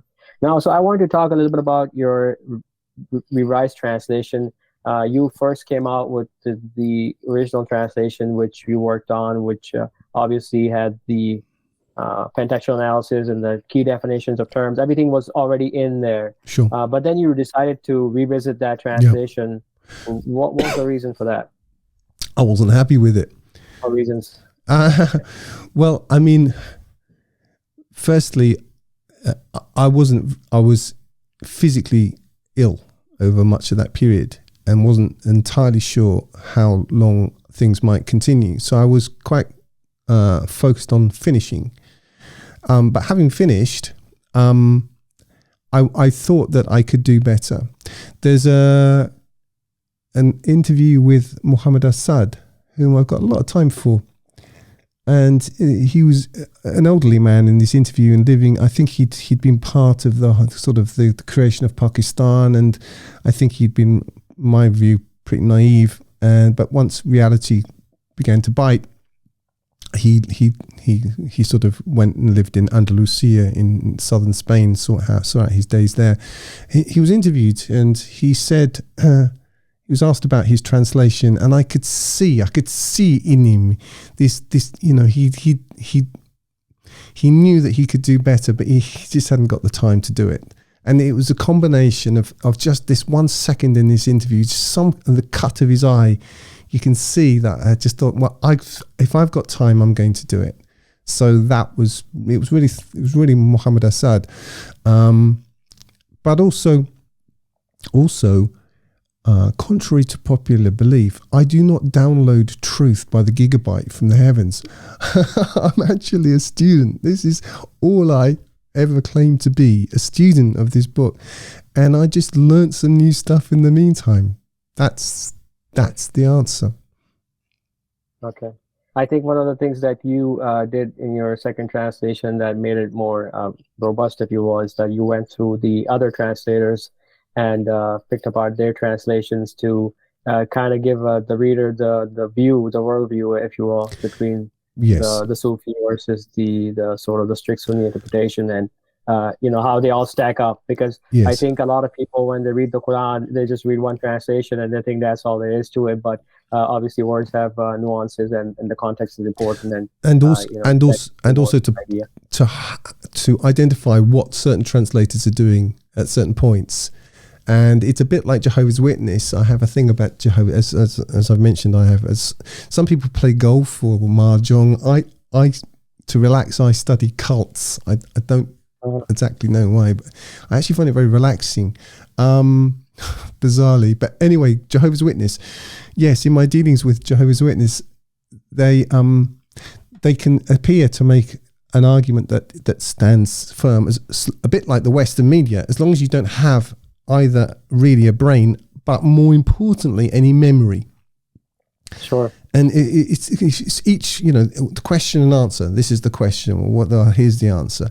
But that only works as long as you take those answers and questions and answers in isolation. The second you actually start to join them, well, if A, B, and C, if we're agreeing, then D doesn't go.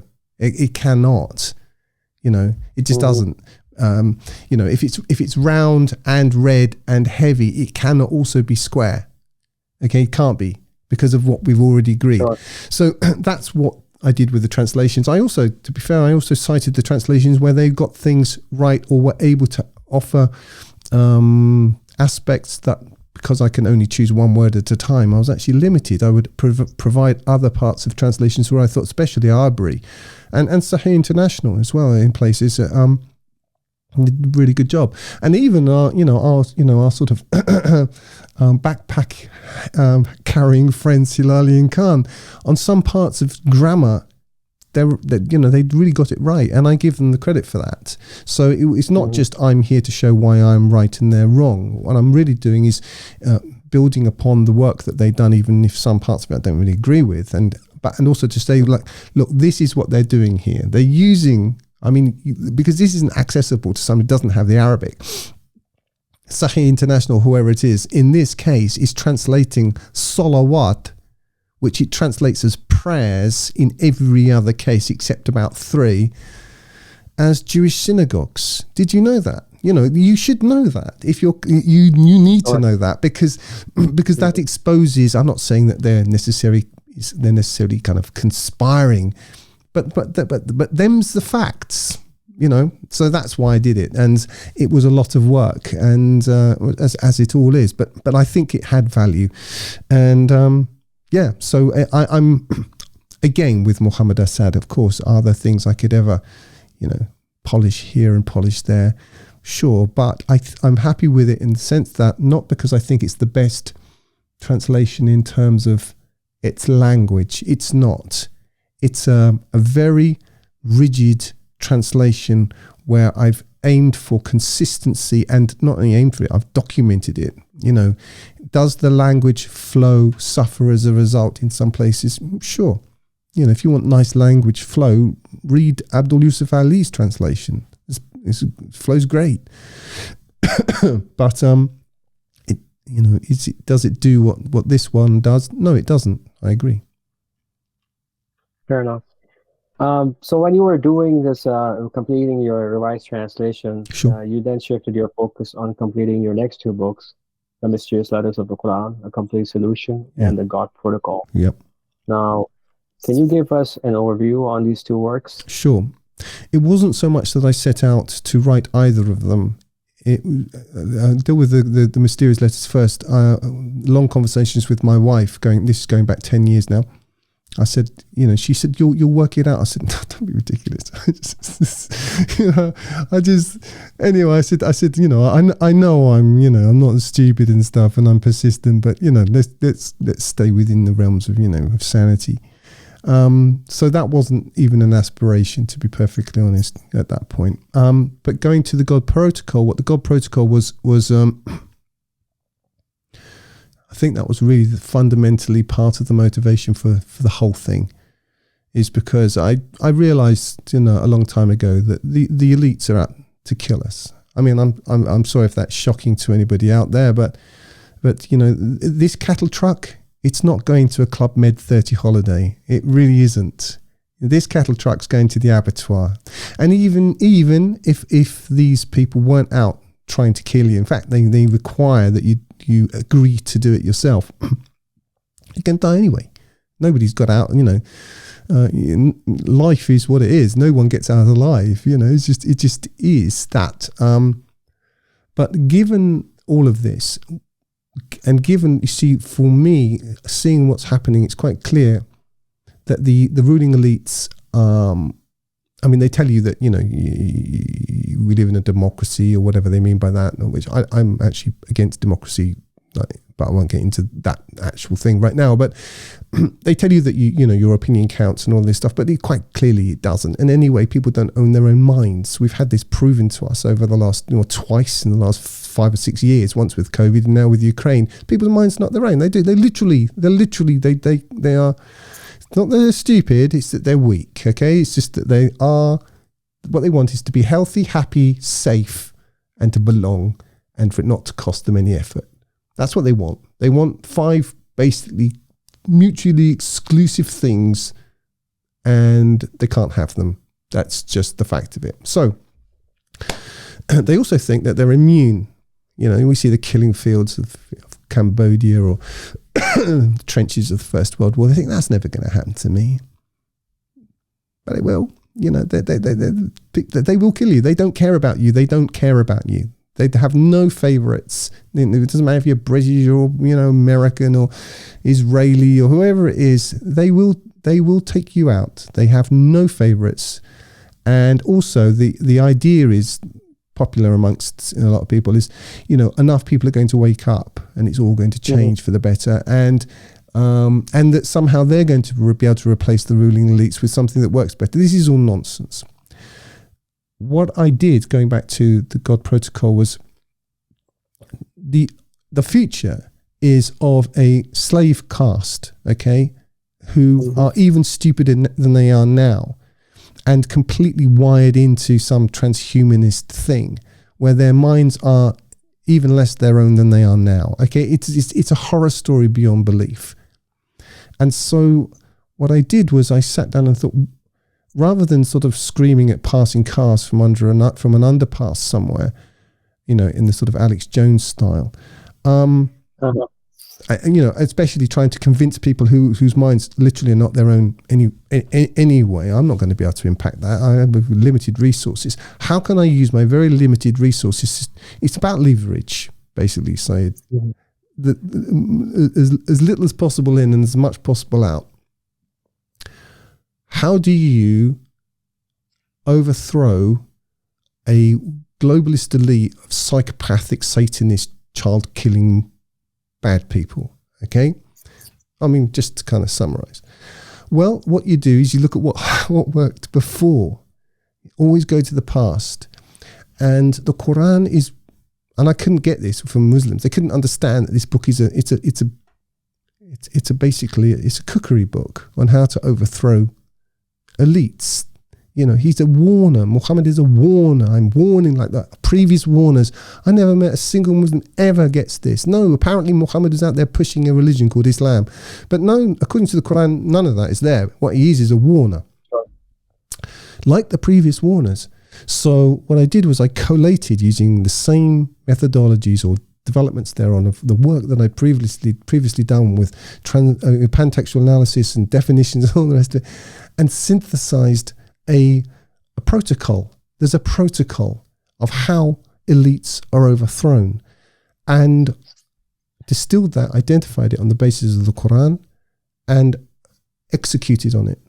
And all of that information and the accounting of that process is in that book, which people can download, as with all of my work, for free. And the thing is about the ruling elites is that, and some people understand this, is that they always warn you. They always warn you. And they tell you ahead of time what they're going to do. And people get all very nervous and all very sort of emotional about it. But nobody stops to think, well, why do they do that? They do that because they understand that this is a requirement. You know, the fabric of God's universe requires this. That's why they warn you. And yet, no one ever does it to them. Why not? Why we just sitting there and complaining about how, you know, oh, they're doing this to us, oh, they're doing that to us, but not actually applying your mind to the actual problem. Or you have these problems given to you, which is, you know, Alex Jones. I respect Alex Jones, but you know,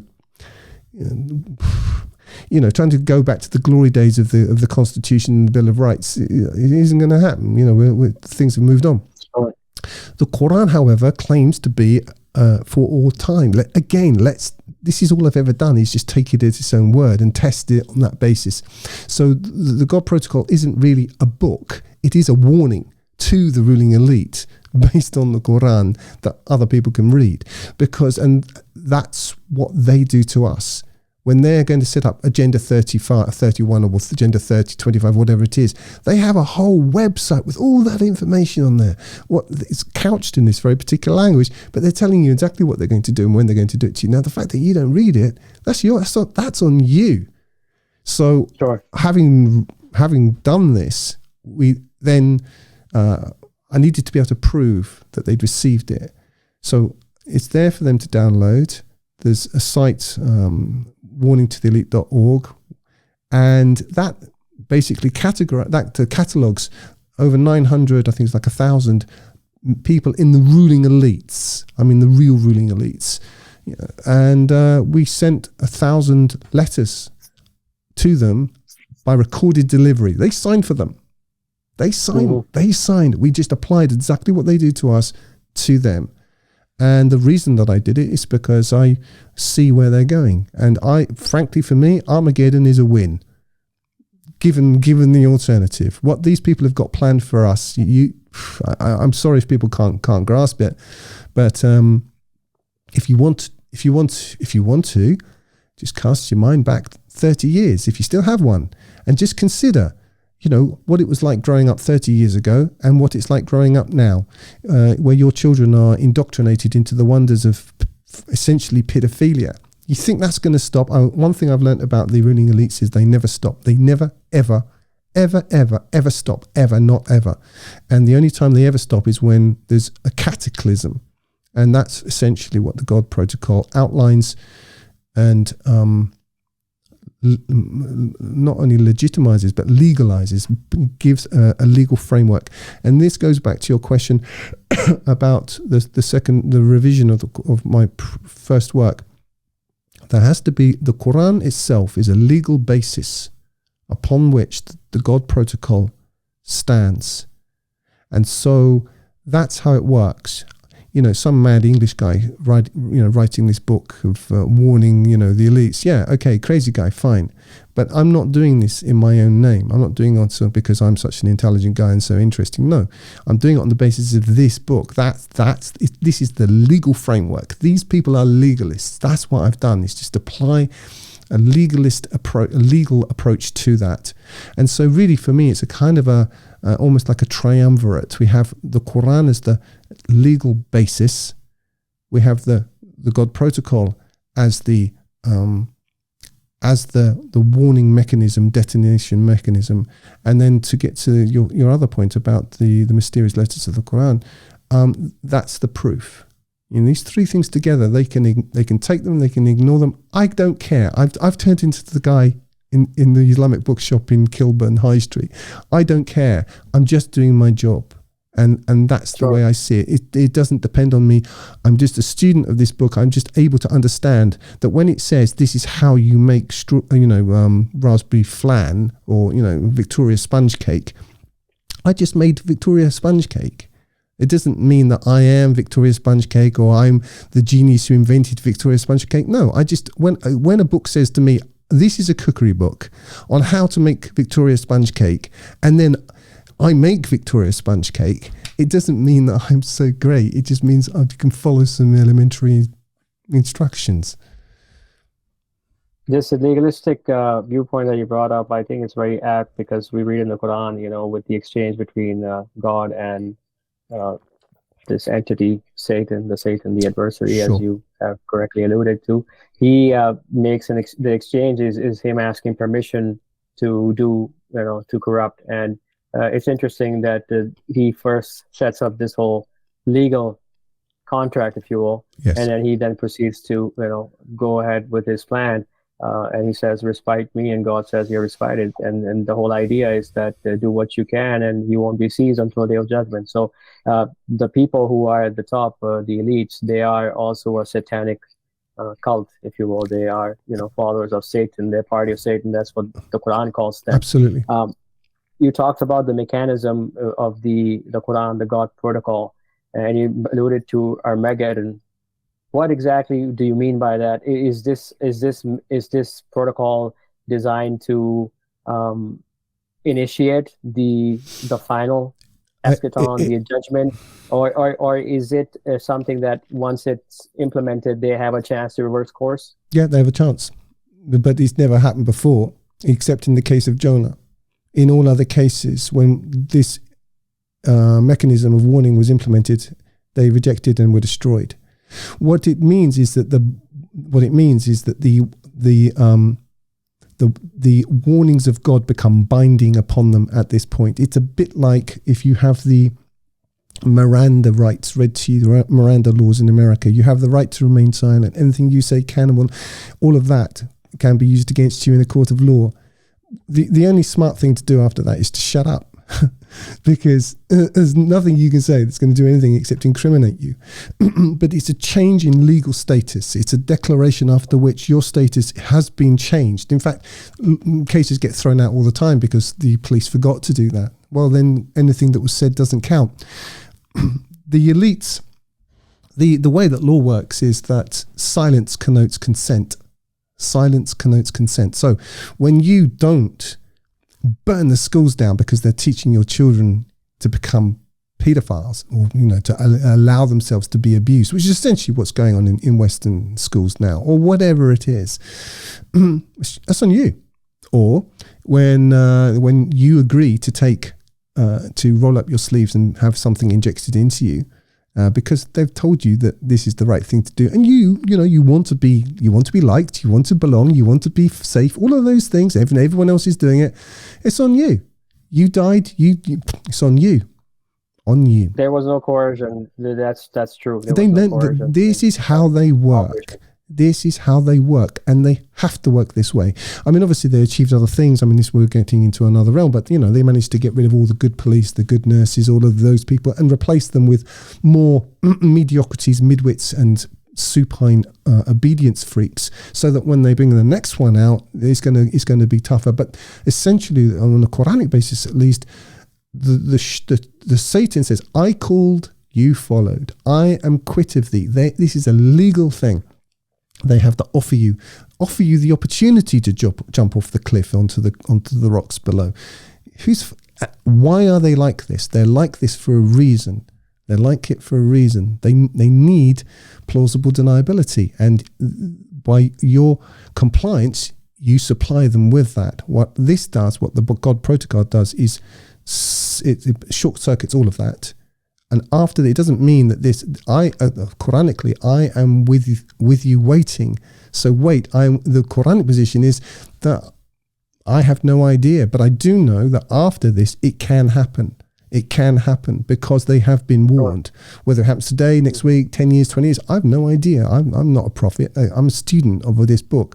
And all I've done is say, okay, this is how you make Victoria's sponge cake. I just made Victoria's sponge cake. I have no special insights.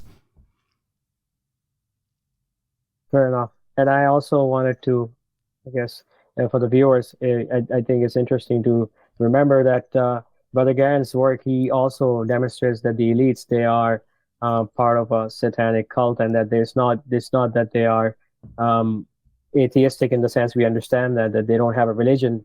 They actually do have a religion, and if you read the Quran, you see that it's talking about the party of Satan, the forces of Satan. So this is literally what it's talking about. So it gives you more of something to chew upon when you read the Quran, that it's actually describing the world we live in, and this world has been like this for a long, long time. It's nothing new, as they say, nothing new under the sun. So this was something that I didn't know. When I approached Brother Garen's work, I realized that the elites were actually legalistic, and they had their own morality. They have their own code, which Yes. you might not agree with, but they have morals, and that's what they do, why they do it. Yep, they do, and they're not like you imagine.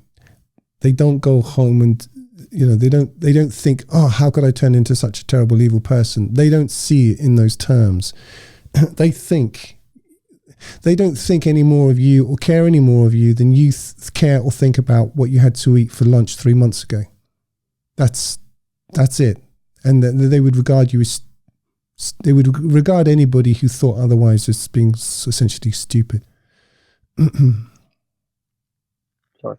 Okay, so let's move on to, now that we're finished with your second phase of the work. Then right now you are also working on something. This is a new phase of your work, if you will. Yes. And I wanted to talk about that a little bit, give the audience a little bit of an overview of what you are doing, what you're planning to do, and why the reasons behind you doing it. I think that there's a bit in a film. What's it? What Women Want. There's this wonderful line in this film. The main character can hear what women want, what women are thinking, and he's talking to one of his co-workers, and the chap himself, he's really flustered about it. He thinks he might die, and the new boss is starting work that day, and they all have to go to this meeting, and his friend says, well, can we walk and talk, because just in case you don't die, I don't want to be late. Well, what's kind of happened with me is that I continued being alive, and I could conceivably go and do something else, and was prepared to do that, and said as much on my YouTube channel, because I thought, well, the important things have been done, and I'm not naive. I understand how the world works, and okay, fine. Excuse me. But a couple of people have come forward, and they're helping me to pay the bills, which is what boils down to, because I know everything in internet world is, everyone thinks it's all free, and it just doesn't require anything, but actually there's work behind everything that people see. There's work behind it, and some people have sort of said, no, we'd like to help you, at least do another project or whatever. And so I am, and I mean, what I'm doing in this, there are a couple parts of it. Excuse me for coughing. One is I think there's place for a short collection of thoughts which are something like what Thomas à Kempis achieved with his Imitation of Christ, but for believers initially at least for believers in the Qur'an, but not exclusively. One which is accessible and something that I myself would like to read as part of my devotion. So I'm putting that together slowly. It's not something you can just sit down and run off. It's something that has to sort of correlate with your life as you're living it. So that's on my Substack. But the main part of it, obviously, I still make videos every now and then, and videos, as you know, they take time. People think they don't, but they actually do. Preparation and so on. But the kind of the core of my intellectual work at the moment is really understanding what the Qur'an, how the Qur'an stands in relation to previous scriptures. Now, my thinking on this is not complete, so I can't give you a final idea of it. But the way it works is that critics of the Qur'an seem to have caught people on a double-pronged fork. See if I can get this right. The way it works is that, well, the Qur'an is like previous scriptures. Therefore, it's been taken from those scriptures. Therefore, it's fake. But then they say, but the Quran is also not like these other scriptures. Therefore, it's wrong. Well, which is it? Is it wrong or is it fake? But it's kind of both. It's going back to our good friends at Jehovah's Witness, question A, question B, question C. Okay, they all seem fairly plausible, but question D, that you can't have all of them. They don't go. It's a 2-meter blanket on a 3-meter bed. Let's just, So what I'm doing is looking at that in quite a methodical way.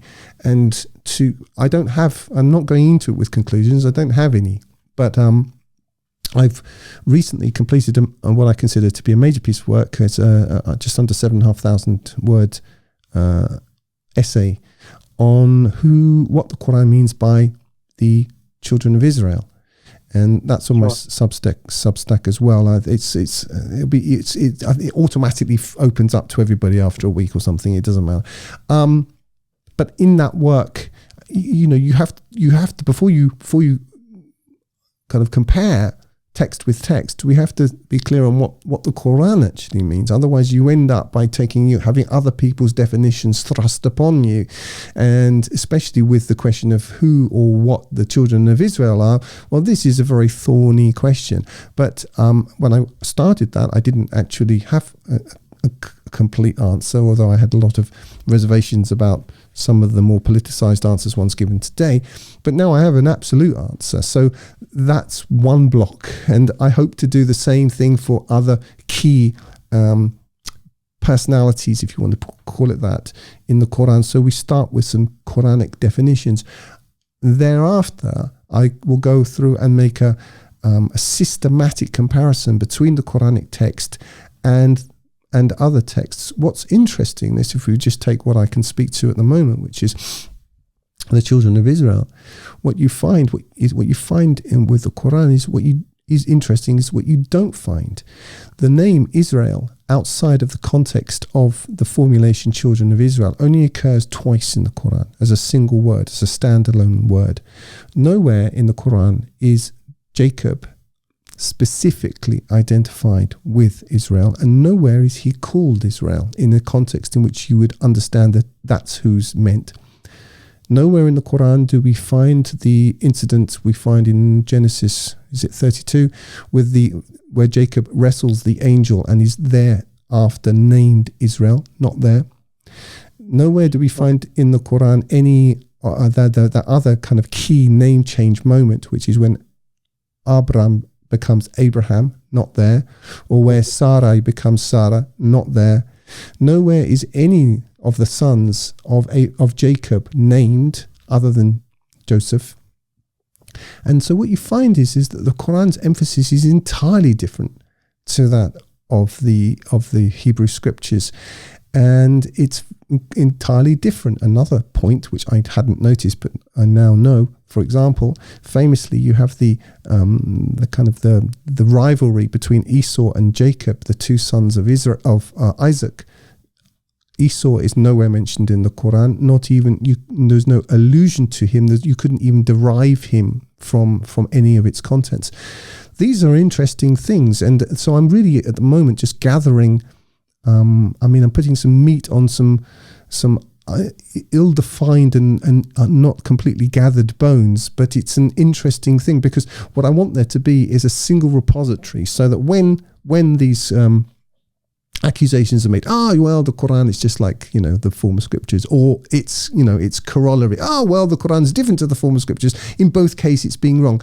We can actually, somewhere people can go and say, what specifically are we talking about, and then pull up some data.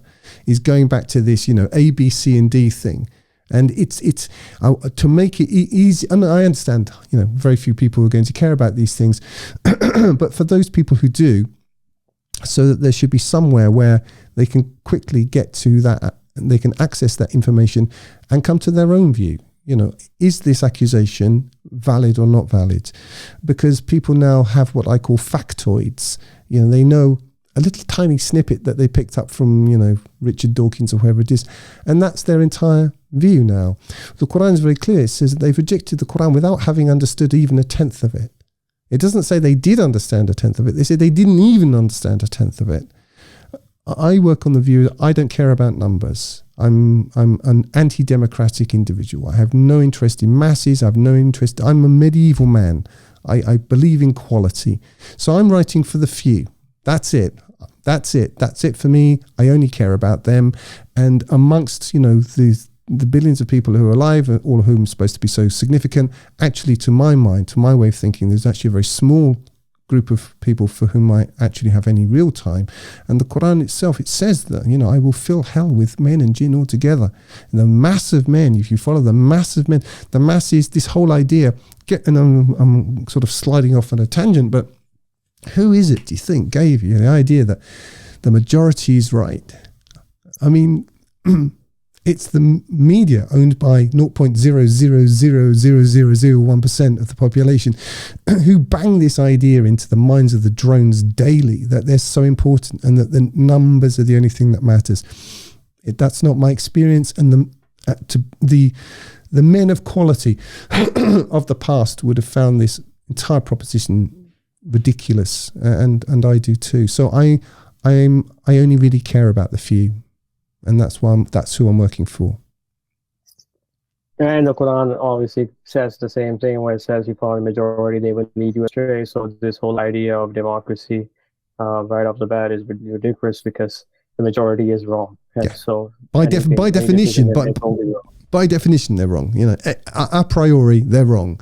If you find yourself in the majority, you should take a very hard look in the mirror and question your premises. Sure, understood. Okay, so moving on, I have a question here. It's something that I've been thinking about. Obviously, you have put in a tremendous amount of intellectual and financial capital into serving God and to doing the work that you're doing. What would your advice be for fellow believers who are similarly committed to serving the Almighty and pleasing Him?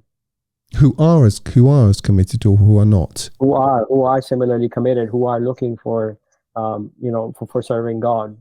I would say you got to look to your. I don't want to kind of box myself into those sort of cliches like your passion and stuff. It's not that. I would start with death. Death is always a good one. You can't go wrong. You're going to meet it. It's a fixed. It's a constant. So I would start with that. If you were going to die tomorrow, right? What is it that you'd wish you'd done for God? All right, then give yourself another 5 years and act accordingly.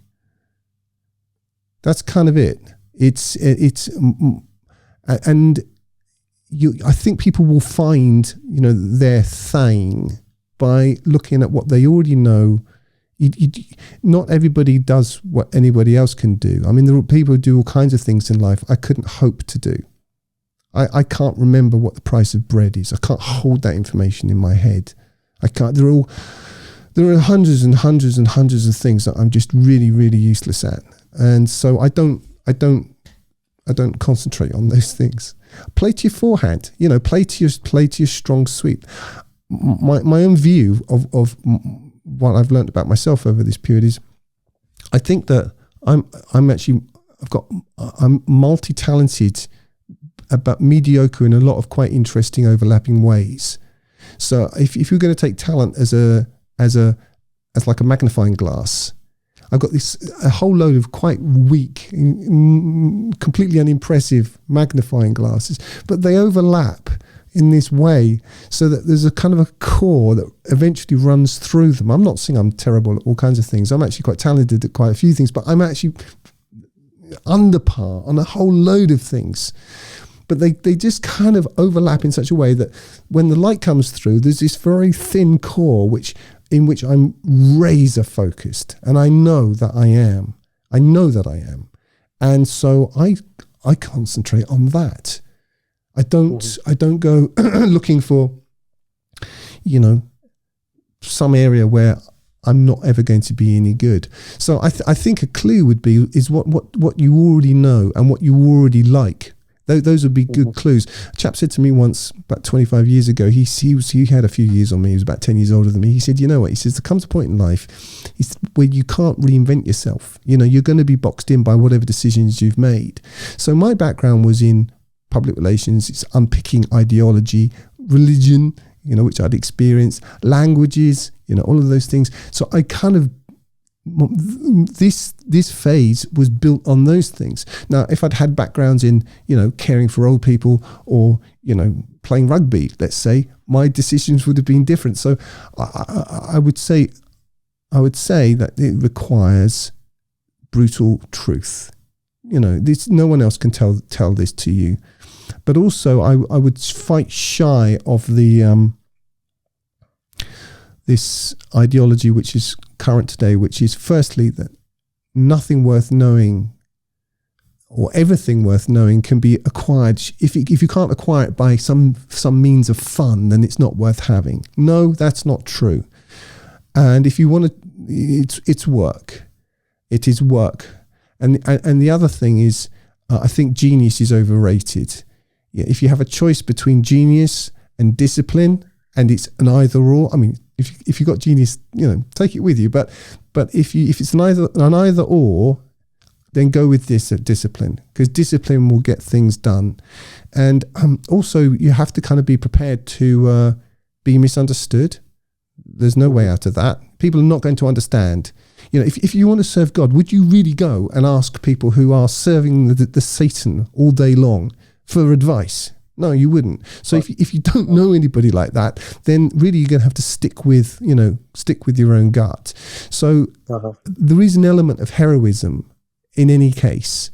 But ultimately you have to choose whom you will serve. I think, Jesus says it best in the Gospels. You cannot serve God and mammon. You can't do it. For you're either hate the one and serve the other, or hold to the one and despise the other. You cannot serve both. It's impossible. It's water and oil. So make a choice and accept the consequences, whichever way you go. Sure. You are a student of the Quran, as I am a student of the Quran, and there's other students as well. Obviously, you have meditated on it. What would you say is the Quran's underlying message? To fear God, serve Him, and prepare for the day of judgment. All right. And I also have a little bit of, a little bit of, outro here about Brother Gerrans. You can check out his website. It's Qur'anite.com. And he has another website based on his name, samgerrans.com. And samgerrans.com, I understand, is sort of a running tally of all the works that you have done. Yeah, and Qur'anite.com is more focused towards the Quran, the 3 works that you've written, and the reader website, which is basically an online tool that you can use to study the Quran and also verify a lot of the things that Brother Gerrans has done, his pentextual methodology. That's also easily, you can verify that by using the tools on the website. Sure. If anybody goes to samgerrans.com or just looks me up, they'll find it. On the front page, they'll get to my Substack, or they can, if they look at books, it'll lead to Qur'anite.com. They're easy to find. My Substack is where I produce, where I publish written work, and also my YouTube channel, which people can find there. So sure. You can basically get as much Sam Gerrans as you can stomach, but it's all there. It's all free. Just jump in and. Yeah, I also wanted to mention Brother Gerrans has read the whole of the Quran, the translation in audio format. You can go on his website, Qur'anite.com, and download it in MP3 format, so you can have that with you. Yeah, if I could just say, that is really for download. It's not, that isn't an audio server. So if people try to play it and listen to it there, that's not a good idea. Just download whatever it is, 2 gigabytes, and then you've got it. Of course. Now, also, I wanted to ask you. You mentioned, some people have stepped up and helping you out Sure. financially. What would be the best way to, contribute to your project financially? I know you're in Russia, so it's difficult to move funds over there. No. It's okay. I mean, it's on my Qur'anite site, or there's a contribute page and people can find it there. That helps, of course. But honestly, I mean, above a certain point, it's not really a money issue for me. I want to complete a task, so that's what it is. So if people want to help the truth of the matter is 98% of people are never going to help. But the good thing is when people aren't a hindrance.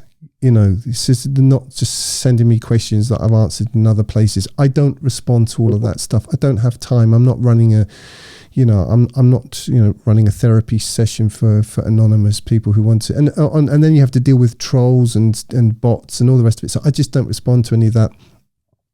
But I have a couple of people who, they don't financially help at all, but they help me out with, I suppose, what you might call intern tasks, stuff like that.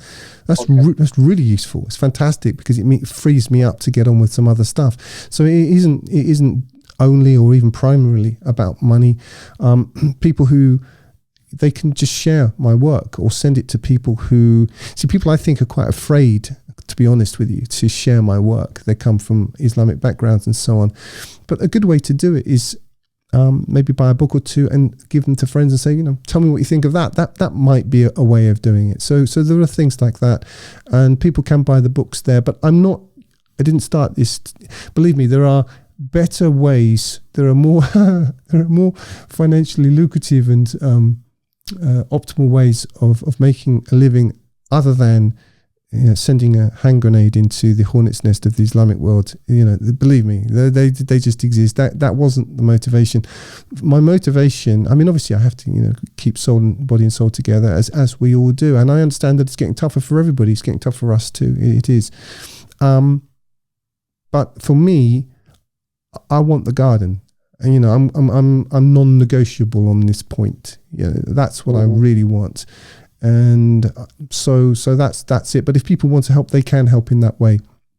But I'm not a good person to write to if you think I'm going to sort of adopt you as a sort of personal pet project or something, to field your questions on whether it's possible to get married over Skype or all that kind of stuff. No, it just goes in the people who won't use the search engine box. Well, and it actually, a lot of questions have already been answered by the work you put out. So it's really a matter of reading. And then Brother Gerrans' YouTube channel, your channel is a great resource for people who have questions. Sure. I know in the initial sort of phase that you were on, you had a lot of answers to the questions that Muslims usually ask, zakat, salat, what does it mean, et cetera, et cetera. So everything is out there. Obviously, you need to put in the time to research stuff, but that's it's not worth bugging someone over that. So that's fine. Let's see what else. Okay, so your books are available on your website. So definitely, it's like you said, it's not about the money, but it's good to have a paperback, hard copy version. I buy books because I think for one thing, you can stop things going down the memory hole. So there's that.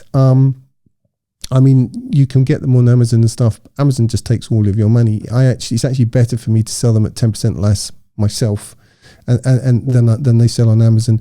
But that's what I do. But if you can't, you've got a printer. Download it, print it off. Just if you want to read that. is available. Yeah. And then obviously the website reader.qur'an.com also is a mobile friendly, so you can use that as well. Absolutely. And I want to hit that point because Saeed, you put that together, and based on this work, the reader.qur'anite.com, which you can get to from qur'anite.com, it's up in the top menu bar. Not only do lots of other people use it all the time, I use it all the time. It's an incredible tool. It's not just Sam Gerrans' translation, or even just comparing Sam Gerrans' translation with other translations. If you're studying Arabic, if you want to get into the Arabic of the Qur'an and you want to save yourself a world of pain and a ton of time, then use it. It's really useful. You can search by root. You can, at a click of a button, you can be at a whole slew of dictionaries at the right page. If you've learned Arabic and understand how the root system works and have spent time learning how to use even an Arabic dictionary, you will appreciate that this is a major labor saving device. Even if you don't agree with any of the rest of it, you can use it on that basis. And it's not draped in advertising. It's just it's there as a resource. Yeah, that's how it's designed. That's it. I really appreciate you, Brother Gerrans, coming here and answering my questions. I think this will be really helpful for people who are not introduced to your work, and also people who have heard of you but haven't really had a chance to look into your work. I would suggest again highly that you go on Brother Gann's websites and download his work and read up on it. It takes a lot of effort, but it's worth it. It's worth the time you put into it, and God willing, you will get a lot from it. May God reward you, Brother Gerrans, for your efforts in this life and the hereafter. God willing. And that's it for now. Until next time, peace and blessings be upon you. Thank you, man. I really appreciate taking the time to ask me these questions. And anyone who's made it to the end, I think they should have a cheat code of some kind. I think they deserve a prize. But anyway, I appreciate it. And thanks for asking me.